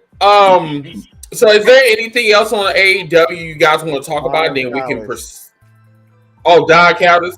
Let's talk about called it for months, and he pulled the trigger this Wednesday. It was about time, shit. That damn screwdriver. A damn screwdriver. He got screwed with a screwdriver. God damn. Yeah. Well, okay. So what's this? Was it a flathead or a Phillips? Flathead, sir. I thought it was a Phillip. Oh, it was a yeah, because it was very long. Very long. Pause. Yeah. Yeah. He said I got quiet. Everybody got quiet. I mean, we wanted to talk about the corn on the cob. I mean, what? But anyway. All right, so let me ask y'all this real quick. Let me ask y'all this real quick since we're on the AEW topic because it has to be brought up. So we're hearing the rumors about them possibly getting $1 billion for streaming. I'm all for it. That's the rumor that is possibly the deal. That's the deal. Hold on. My question is, like, do y'all believe that the dollar amount? I don't really care as long as I can stop paying like fucking $50 for pay-per-views. I'm cool. Like, lower it down to like fucking $10, $20. I'll be cool with that. But this $50 shit is breaking my fucking pockets for real. What I do like what they do is how they try to bring in the latest Warner Brother movies into the matches. Yeah. I remember when Jeff Jarrett and Orange Cat, they tried to make it like Shazam when they did Luchasaurus versus Old Dude when Kong and Godzilla came out. Like, I do like when they do that. I think that's pretty funny. They've been teasing that for a minute. Like, so, but my thing is, like, if they do that, they've been around for 4 years. Reese, don't trigger me. And they got the Ring of Honor library, which if you got the Ring of Honor, Ring of Honor Club, they probably just add that on to it. And the 4 year library, they I think they'll be straight. Yeah, they can make the profit. They can make that money back for them. Yeah. So I guess the last topic is for AEW is this comment right here by our fellow co-host. So what is going on with Jeff Jarrett? Why Jeff Jarrett being Jeff Jarrett? Like, why is he? What are they going for? The trios or the tag titles again? I don't know. Like, he can't wait to be alone with his baby tonight. Reese, what are they going for? Hold on, F. Hold on. That's it. No. Everybody, be quiet. Reese knew what he was doing with that question. Reese, you knew what you was doing with that question. You triggered me. You knew what you was doing with that question, Reese. It wasn't hard. You already knew what you was doing because you knew it was going to trigger me. It's not. Look. No, because I'm tired of it. Why this man is on TV? Why is he on TV? Why is he getting title matches? Why people act like this dude's a big name in professional wrestling? Why did people act like this dude's a legend? This dude's not a main eventer. He's a marginal mid-card talent that took the Hunky Punk man's gimmick. He took Ric Flair's shrug. He took Buddy Rogers' figure four leg lock. There ain't nothing original about this motherfucker. This dude thought he was a main eventer at WCW. He thought his name should be mentioned along with the likes of The Rock and Stone Cold and Mankind and all them and stuff like that. All those guys were actual draws. Mike Graham said it best. The man busted 10,000 guitars and never drew a dime. Now I'm done talking about this fucking guy. He's the chosen one. Shit. Are you finished or are you done? Goddamn. Are you finished or are you You done? Both. Okay. Wow. You sure? Go get some water. Water. Yes. I need you Your to. mouth is hot right now. Your mouth is hot. It really is. Yo, man. No, because people keep acting like this man is somebody. Who the fuck is Jeff Jarrett? Who gives a fuck about him? Who? You spraying? You are spraying right now, bro. Jesus. Well, okay, all right. I do agree. I do agree with the whole Jeff Jarrett situation because, like, I'm trying to figure out, like, why in the fuck he in these title matches? Like, Jeff Jarrett's not really. I'm sorry, not my one of the people that I want to see every Wednesday or every Friday. We don't even watch fucking Rampage on Fridays, but whatever. But I do feel your frustration. I think he got. Excuse me. This man is taking spots from young talent. He's taking spots from young talent. I think he got. That's my issue with it. That's all. I think he's So what they supposed to be butt buddies or some type of shit? I don't know.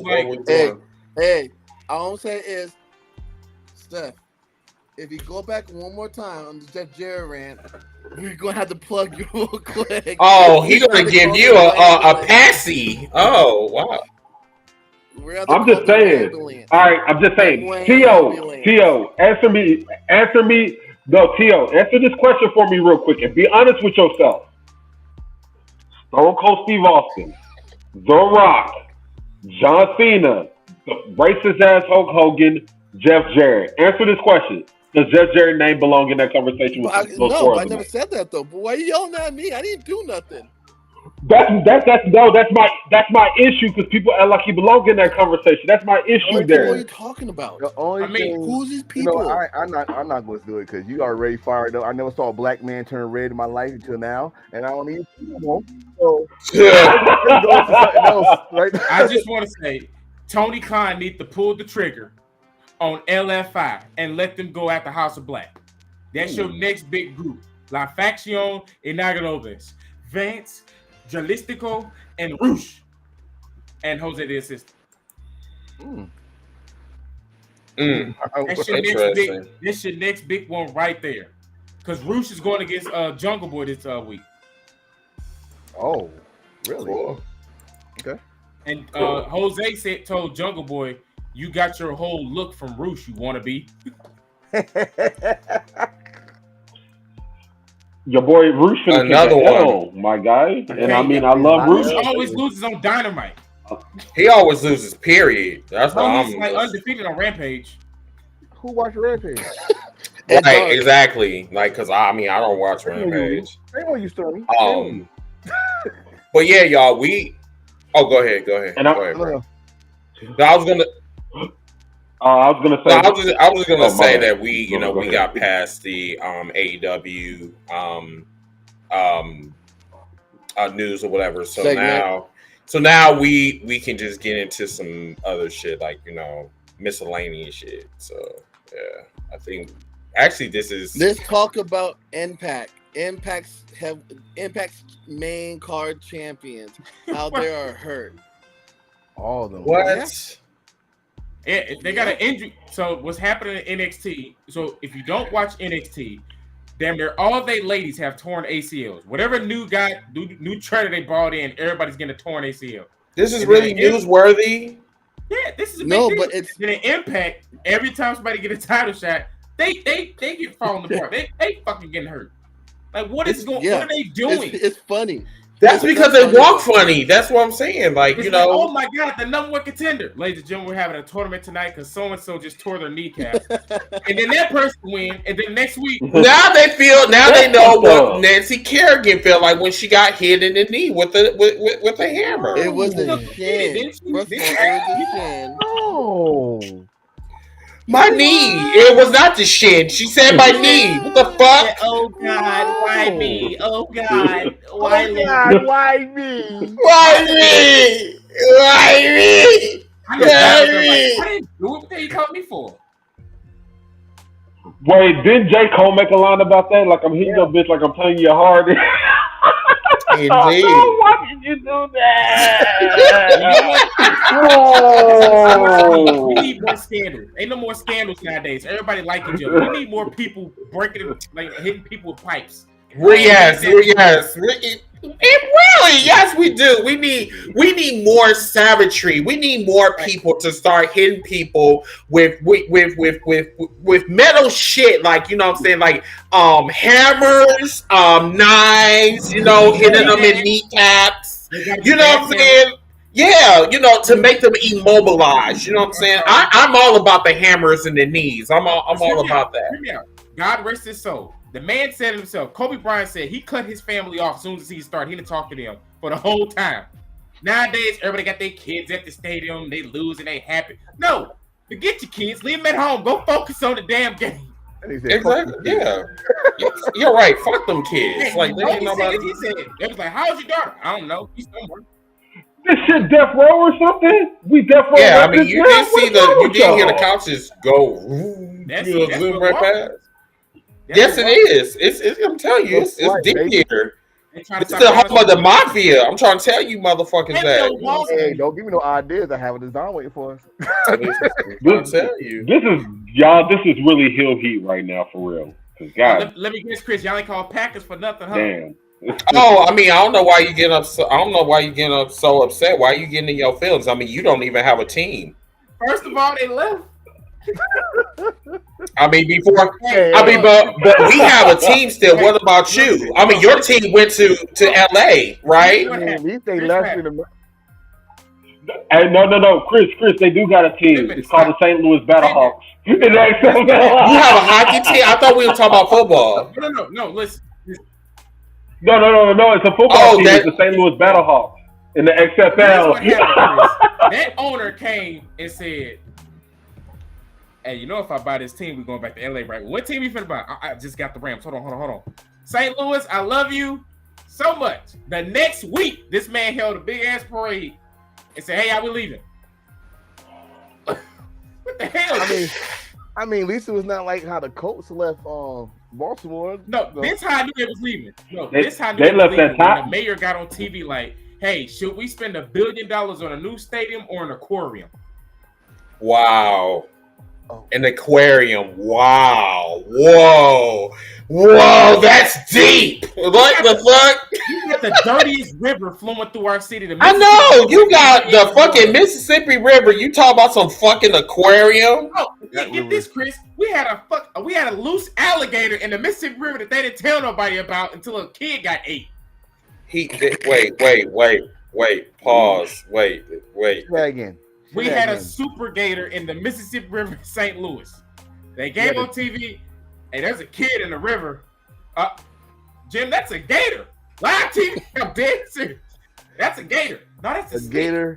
A gator on steroids. A gator on steroids ate a kid. And they was like, I think that's a stick. I think that's a gator. They called in people. Wow. That's a gator, you idiots. Hey, gator's good though. Gator's some good eating though. That's disgusting. I do not want to talk about that. Okay, Randy Orton and the Cardinals and the Blues. That's all we got left. Speaking of Randy Orton, yeah. Matter of fact, yeah. So this came out today. So apparently, Randy Orton doctors have told him that he should not return to the ring. So it's probably really, really bad to the point where he's back. Yeah. is sad. But Diamond That's a Dallas bad way Page to go. said it's how he lands on the RKO that hurt his back. Yeah. DDP said he needs to fix his landing, and But I guess Randy didn't. He didn't do it. I mean, but this is out of his control though. Now, you know, that's. It reminds me how Edge retired. Like that was out of his control. He had the neck the first time he retired, and so I mean, I'm not gonna see. We ain't gonna see Randy Orton try to come back 9 years later. Maybe as a manager, he could. I think he could do that as a mouthpiece. I mean, he could do that. Yeah. I mean, they talking about because this is his back, right? Back. Mm-hmm. Yeah. Do a Shawn Michaels. So a part of, I don't know what kind of surgery could fix that. I mean, you know, Edge was able to get his problem fixed because of that new stem cell shit. You know, so he was able to get his neck fixed and you know somehow come back. But Randy, you know, the back is kind of a different issue there. I mean, I think the last time he heard it was when they wrote him off when he got thrown down the stairs by Wade Barrett because he had a slip disc. But now whatever this is though, they like, you need to leave that alone, bro. And then his tag team partner, you know, while we're on the subject, you know, I guess his dick is still flowing around and shit. You know, it's like I mean, I don't know. Dude is retarded to me. Like it's just I don't know. I don't like how he sounds. I don't like his stripper career and shit. Like if you're a stripper, just tell us. Oh, the other person, real quick before you go to riddle. Randy.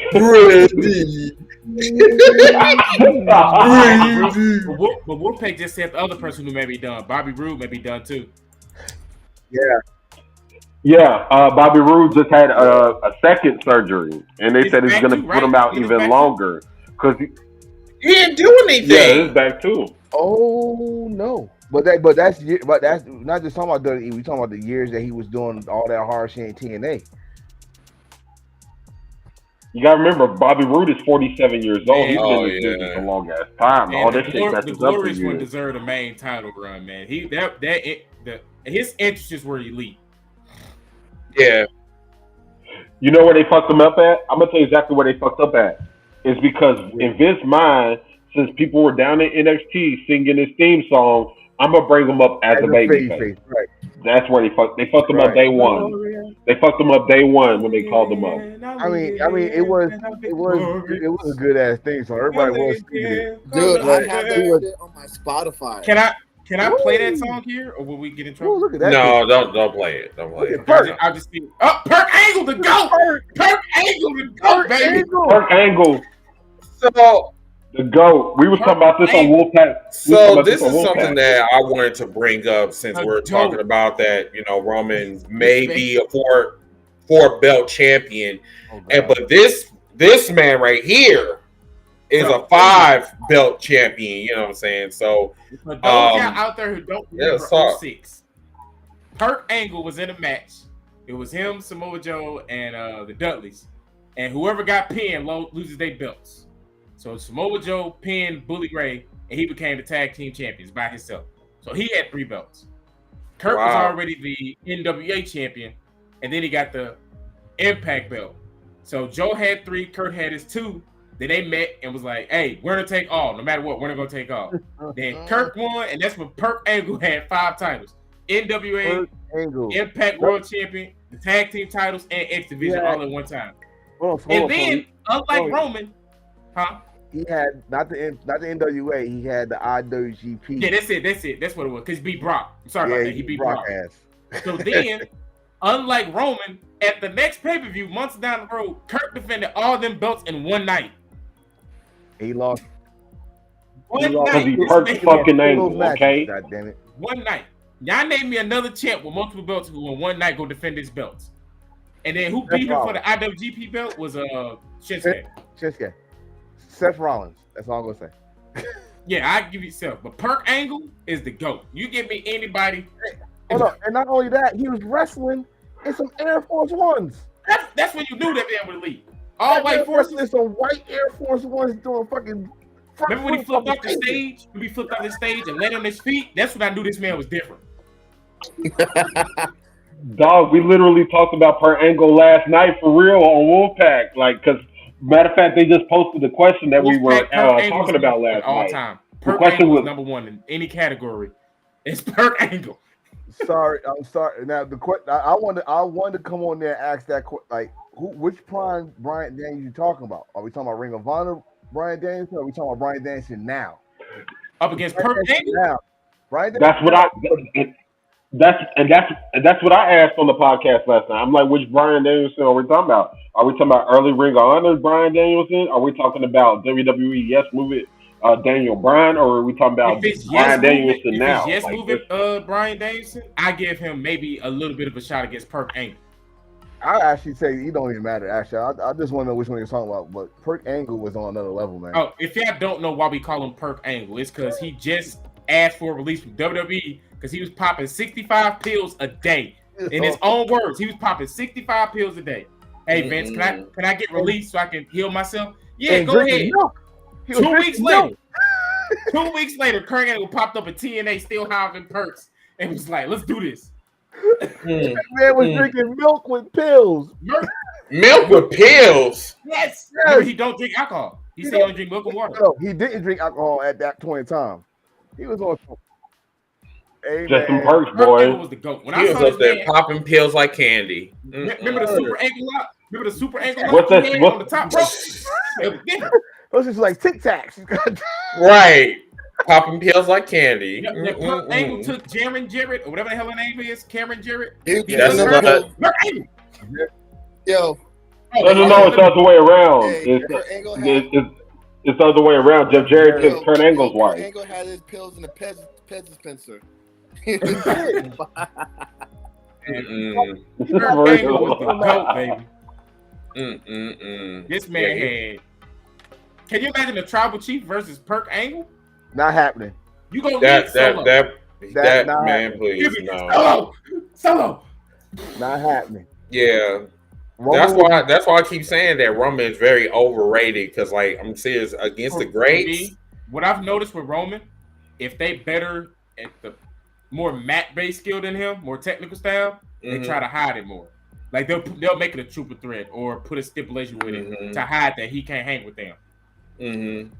Because Cena was like that until Cena worked on his craft. Remember, Cena used to struggle with the the Shawn Michaels, the hell, Perk Dane Angle. Bryan. Nope.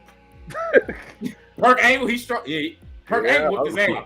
I was there. Perk Angle whooped his ass in the first blood match. Remember when he came out there, the remix to his theme song had the dun, dun, dun, dun, dun, dun, dun, dun, dun, dun, dun. Perk Angle was born. When he hit that extra, Yes. he put that mouthpiece in. That's what I knew. He was hiding pills in that mouthpiece. Hell yeah. So an angle. Wow, you are stupid. All right, so I am going to allow T.O. to take over. He is going to play this game. We're gonna play a with you heel game, guys. y'all. So I'm going to stay I out. feel like I just stepped onto the phone. We're gonna play a little hill game, y'all. All right. So here it is. So we're gonna start off with the Enforcer. All right. What's up?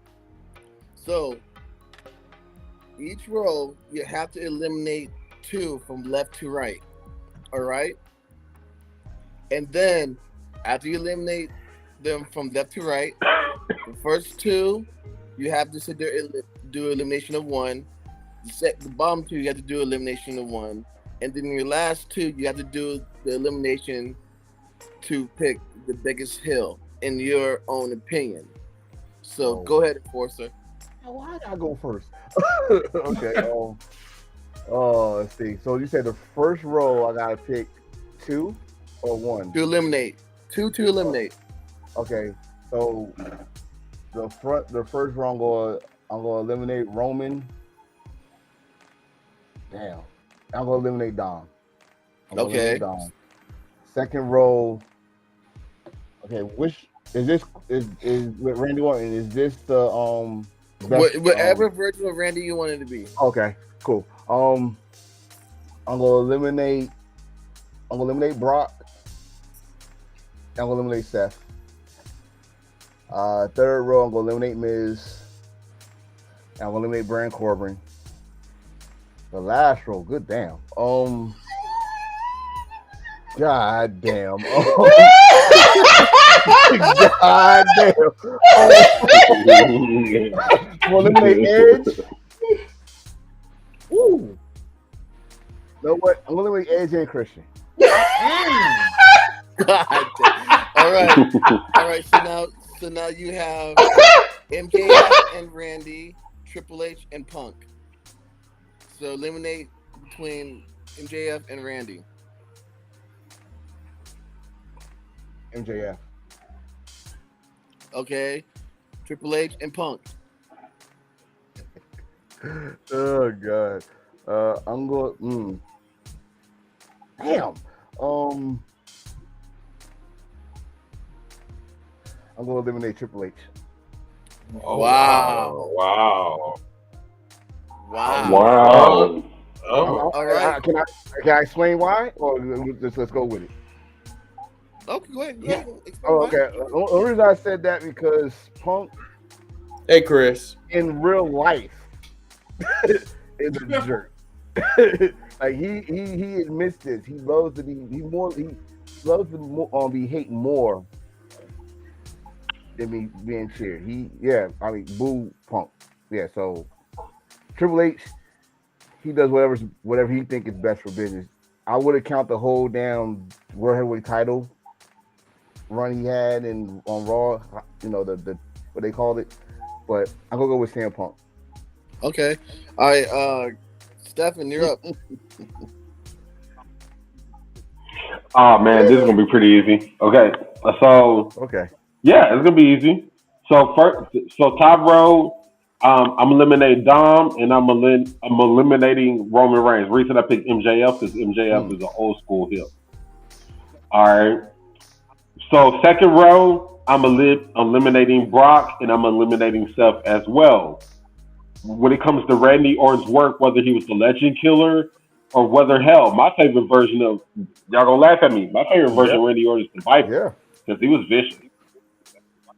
He was vicious. That's the Viper. So I don't even like that Apex Predator bullshit. I like the Viper when he was bald headed, clean shaven, punting everybody upside their damn dome. That's why I picked Randy Orton. All right, next row, I'm eliminating Baron Corbin and The Miz because if y'all remember, in 99, 2000, hell, even 2003, Triple H was easily the number one heel in all the wrestling. Especially the Reign of Terror in 03. I got you on this one. Woo. I'm eliminating Punk, and I'm eliminating Christian. I'm picking Edge because Edge, when he became the rated R superstar, took the whole heel shit to a whole nother level. Come on, dude fucked another man's woman. And then they turned it into a hot storyline. So that's why I picked Edge. Okay, so watch more. All right. All right, so you said I gotta eliminate between MJF and Randy Orton, right?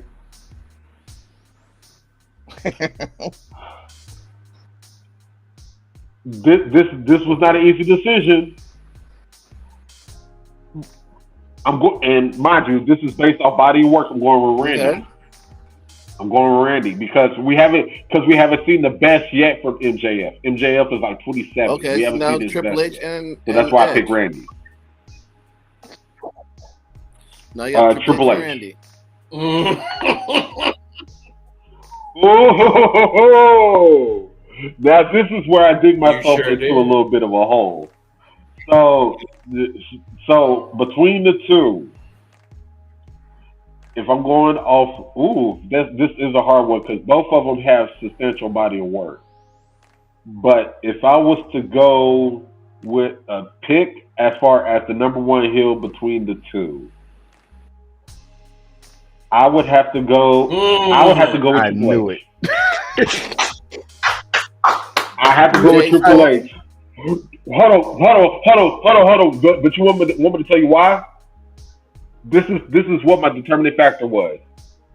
Triple H was one of the only people to successfully turn Vince McMahon babyface. And Vince McMahon was like the top heel in wrestling in like 97, 98, 99. And when Triple H had that feud with Vince McMahon, people were cheering Vince McMahon. And Vince McMahon was easily like the top heel in all of professional wrestling. So that's why That's what made my decision. Jay Storm, you're up. Okay, in my first row, I'm getting rid of Roman Reigns and Dominic. Damn it. The second row, I'm getting rid of Seth and Brock. Next row, Corbin and Miz. Last row, Punk and Christian. Okay, so MJF and Randy, Triple H and Christian. All right, MJF gone, and then Christian he out. So I'm 2 with Randy Orton and Triple H.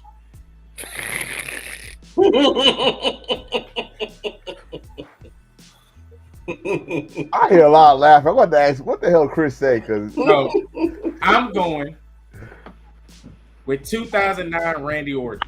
When he had the shaved head and was out here, he was slick. Always had the baby oil on, looking like a walking snake. And we just kicking people. Remember, Randy Orton came out with all that baby oil or water, looking like a snake. Head was bald, going off on people, kicking people, ripping kid signs, and then he stopped Kofi Kingston push right in front of our face. Stupid. Good one. The man looked John Cena in the face. Isn't that the same Randy Orton that said nigga on Call of Duty? Or that was later on Randy Orton? Later on. Yeah, that was way later. Yeah, that was bearded Randy. That was newlywed Randy. That's a hill in itself. Oh, this Randy too was stealing chicks in the back. He was stealing people girls. Did he? So yeah. Well, he had girls first. Let me put it that way. He was their initiation into wrestling. Wow. Not the initiation. Yeah, that man went in the back. Hey, Vince, he ain't ready. But his wife is. Look how long it took for Kobe to recover from that. When he went in the back, said, "Hey, no, 10 years." Yep. Was beating John Cena, putting Cena through tables, handcuffed him and beat him with the kendo stick. That was the fucking menace. RKO. Stephanie then kissed her and looked Triple H right in the face. The truth is, Hunter, I can never not like Stephanie because unlike you, I love her. What? On live TV? Come on. What? And we saw this on live TV. He like, Randy, what are you talking about? Well, Hunter, the reason I went easy on you is because I love her.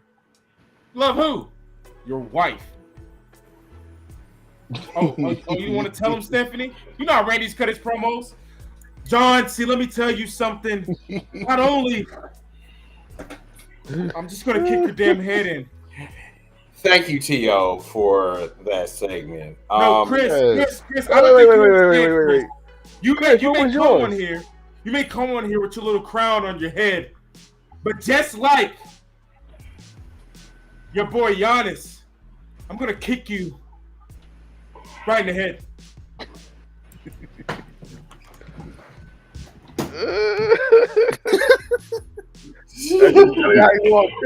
Wait, so I'm curious. I'm curious because y'all say y'all did this on y'all did this earlier, right? So Triple H.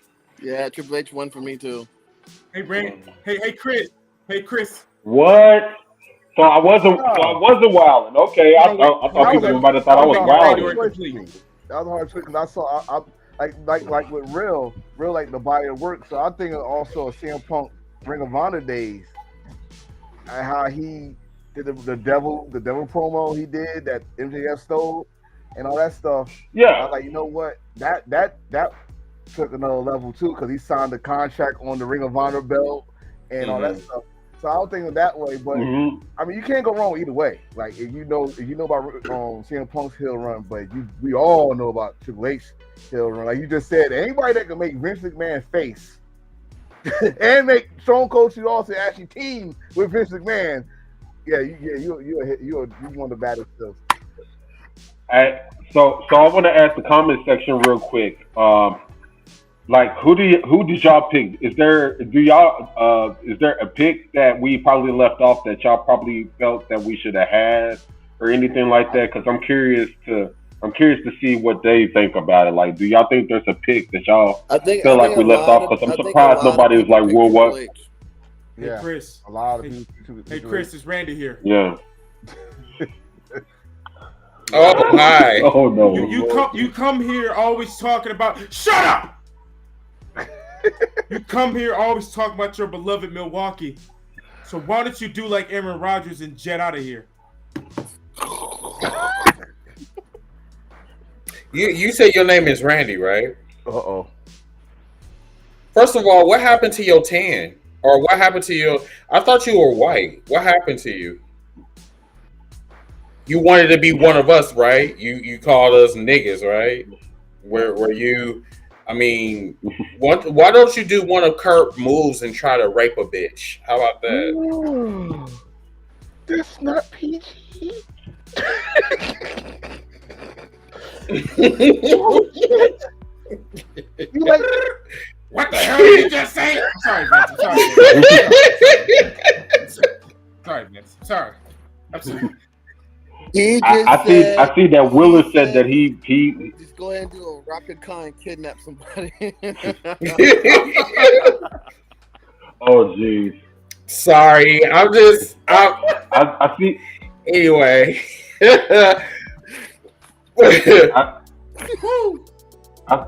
I see that Willis said he picked MJF. Like, trust me, if MJF, he getting there. Like, if he would have been, he's getting there.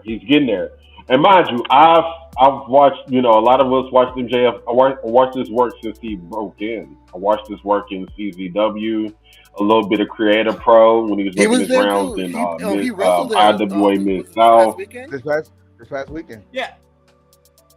Yeah. He went back to Creative Pro. He went there to make an appearance. Why is the top champion? But it's like, dude, that's where he trained at. That's like his home. Like, that's where he trained at. Like, so that's the, because like me, like when I did my picks, like I pretty much everybody else on this panel did their picks. We did it based off body of work. And since MJF has not been around too long, that's what we kind of determine our picks. So just wanted to kind of bring it up real quick. Real quick. I have a quick question for us. As a heel, who has the best entrance? Triple H. Randy Orton. Randy. His first one. And you talking about his original one, right? Like Legend Killer entrance.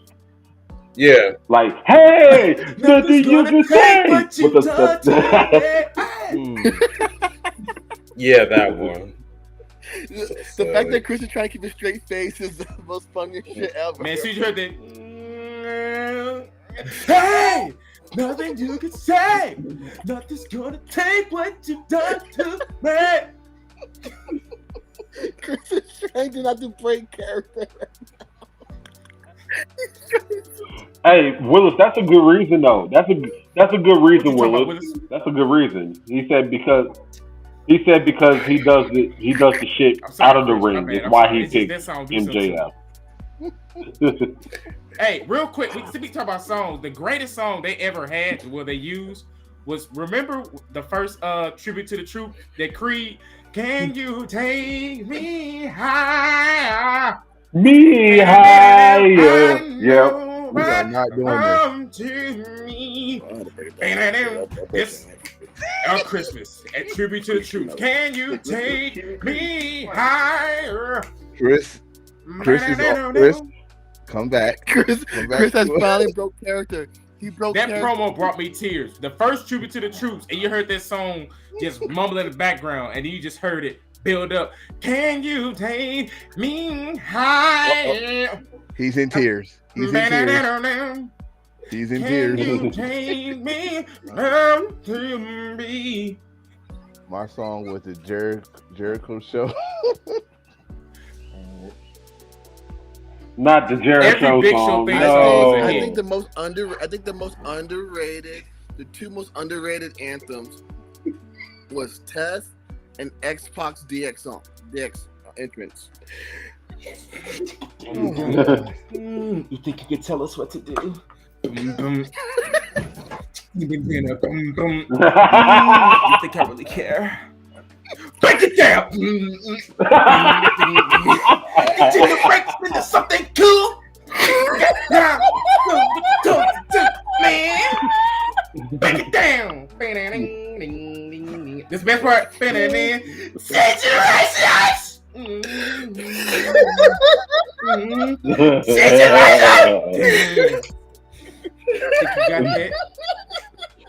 Yo, X-Pac was fired though. X-Pac I couldn't. Hey, but remember though, X-Pac theme song. Tyson's, yeah, I was see me and Enforcer right there. We was thinking the same thing. Yeah. Y'all go all night. Hey, yo, I'm telling you, but Tess was fired too. Tess was. Test. Yo, the testing song. Big Show. Oh, Lord Jesus. Let me get the voice. Well, in the Big Show. No. I like the second one. I like his second version. His second version with Snoop Dogg. I like that one. If you do the one with him and Jericho, it got to be a remix. It's the big, and then it goes Break the wall down. Yo, that has to be one of my favorite debuts. Jericho coming to Raw. In Chicago. That was August 9th, 1999. Chicago get all. Between I love that. one, Yeah. and when Triple H came back from the torn quad, that still gives me goosebumps. I mean, Hunter came back from that torn quad. He had the denim jacket over the leather jacket with the two sledgehammers. No. He came back from the quad. He had all upper body and no lower body because he skipped leg days. Hey, yeah, that was that handlebar build. Hey, looking like Larry the Lobster from SpongeBob. Hey, Willis, fun fact: Nicki Minaj did didn't Nicki Minaj do I think it was either Stephanie McMahon or Victoria's interesting like before she was big. Yeah, Nicki Minaj did Victoria's theme. Which one? Yes.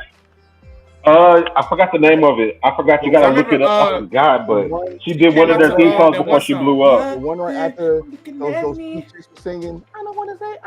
Right, yeah, that's how do it say? How the thing you said? Running through my head. How the thing you said? The words. This is. Hey, tell you, don't get me started on WWE karaoke. You the man. You the champ. You the man. Okay, so with that being said, everyone, we just went past our 2-hour mark, so we are going to wrap it up with our final thoughts. Great show, everyone.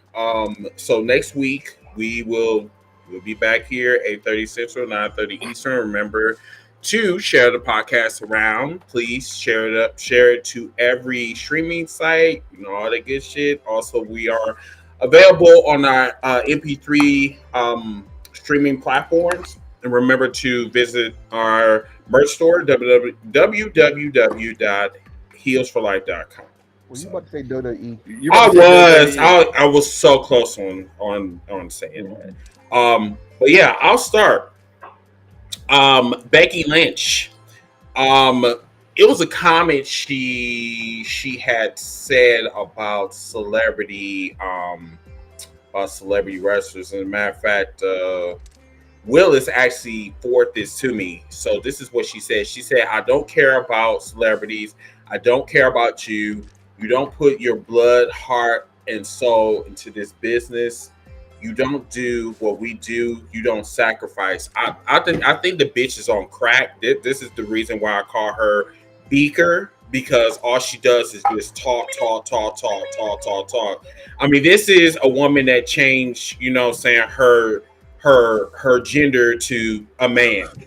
Okay, because like she thinks she can have a dick, but like she's not allowed in the men's bathroom. But I digress.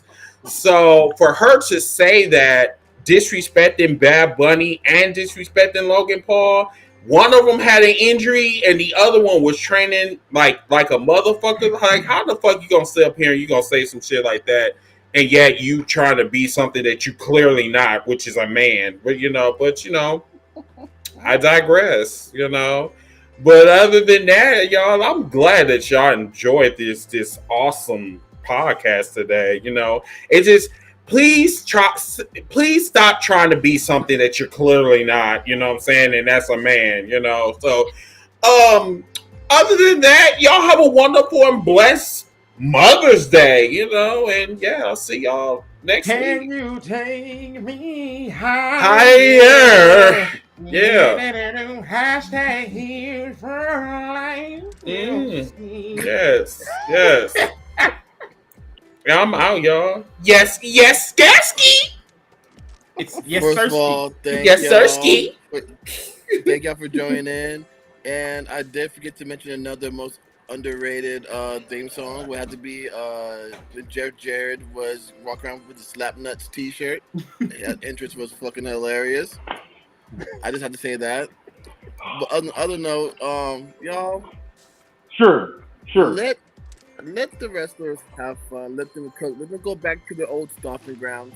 Let them be them. Let them be them. At the end of the day, happy Mother's Day to all the mothers, especially my beautiful wife holding our newborn son right next to me.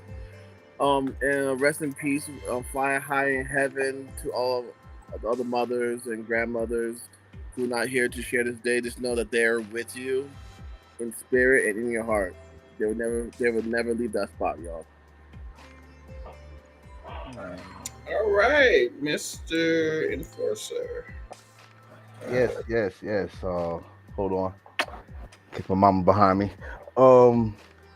Yeah, we had an excellent show. Also, right now as we speak, in New Japan, they have one of their greatest tournaments, the Best of Super Juniors going on. If you want to get into some high flying light heavyweights, check that out. How about this?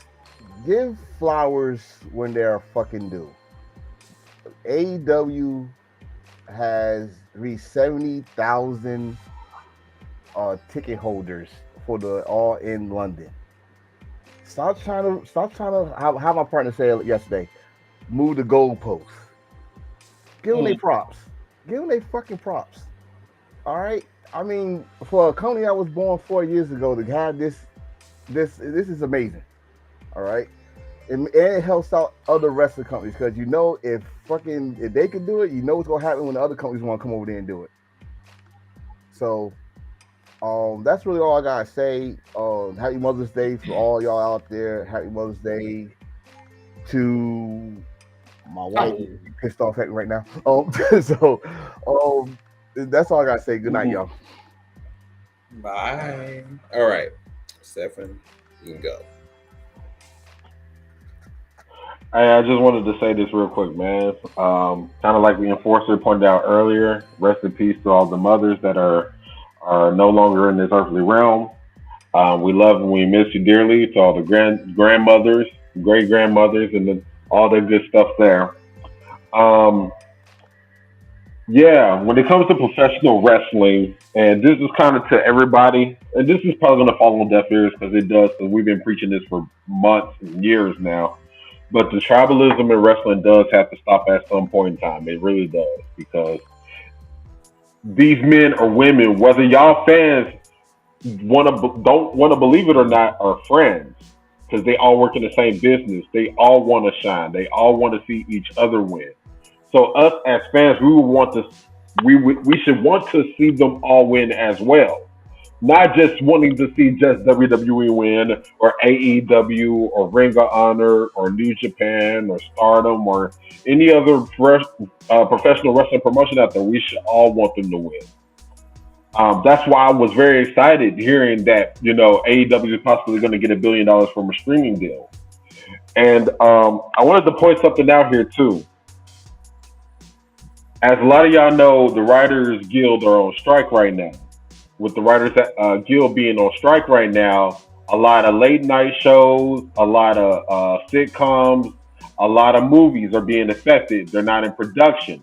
Now, I bet you wonder, why am I bringing this up on the Professional Wrestling Podcast? Professional wrestling is shown 52 weeks out of the whole entire year. So these networks are going to need some type of programming on their TV stations, which leads to my next point. this is a great opportunity for professional wrestling to make their ways onto different TV channels and stuff. So these men and women that bust their asses year in and year out can make some fucking money, some well-deserved money at that. And with me stating this, if this boom period does happen, y'all support all fucking wrestling promotions. Y'all support these people because these people go through a lot. Chris can tell you, Red Flash can tell you. They have spoken. We have plenty of friends that are, of the podcast that are independent professional wrestlers or independent referees, ring announcers, things like that. And making money on the indies and stuff like that, they don't get paid a lot, and they do this for pure passion. And I want to see all them brothers and sisters make some fucking money. So with that being said, just start supporting all these wrestling promotions. My bad, Wolfpack podcast. Yeah, let me mention Impact too. Let me not forget Impact, because Impact has one of the best women's divisions in wrestling. Say that, and I get and their storylines are highly underrated. Hey, we discussed this 2 weeks ago, and I agree with you. They have one of the best women's divisions in all of professional wrestling. But what I'm getting at is start supporting these promotions, start supporting them, and start watching them, start supporting these wrestlers as well, and stop the tribalism. We want to see all these men and women shine. Yes, you'll hear us from time to time shit on certain wrestlers and stuff like that, but we shit on them because we want them to do better. That's all it is. We just want them to get better. So yeah, we give our harshest critiques on them, but it's all in the good name of them getting better. But yeah, just support our wrestling. That's all I gotta say. Stormy, you have the last word. Of course, same thing. Happy Mother's Day to all the mommies out there. And I'm gonna piggyback off what he said with the tribalism and stuff and moving the goalposts. Because if WWE do one thing, it gets praises. And then when AEW does the same thing, they get the negative side of it. Because I talked to somebody, they made a comment of saying that Ray Phoenix is overrated. And I'm like, how? Oh, well, all he does is this, this, and this, and this. And I'm like, well, he has the same moveset as Rey Mysterio. No, Ray never. Yeah, young Ray was doing the exact same moves. Oh, and you know who else is doing it? Ricochet. Did you watch Lucha Underground? Ricochet does the exact same stuff as them. But you give praise to Ricochet, but you quick to say Ray is overrated. Just appreciate that these guys are going out there willing to do a 740 Hurricanrana flippy flip thingy and make it work. So that's all I got to say. Give appreciation to all companies, Impact, WWE, AEW, New Japan, anybody else. Wrestling. Yeah, wrestling. Oh, and I got a homeboy who just won the title here. I can't think of the promotion name we got down here. He just won the belt. His name is Big Daddy Dion. And so yeah, congrats out to him. Shout out to him. Cool. Shout out to Big Daddy Dion. And when I saw him, I didn't know he wrestled. He was like, yeah, I wrestle. I was like, okay, sure. Wow. Seriously. So yeah, y'all. Once again, fellas, awesome show. Thank you guys for joining me. And everybody, remember to follow us on TikTok, follow us on Twitter, follow us on Facebook, and then tell your friends for them to subscribe to our channel, please. Thank you so much. We'll see you guys next week. Until that time, I'm your host, Mr. Team Bring It. And fuck Impact Wrestling. Have a wonderful night. What the hell did we just say?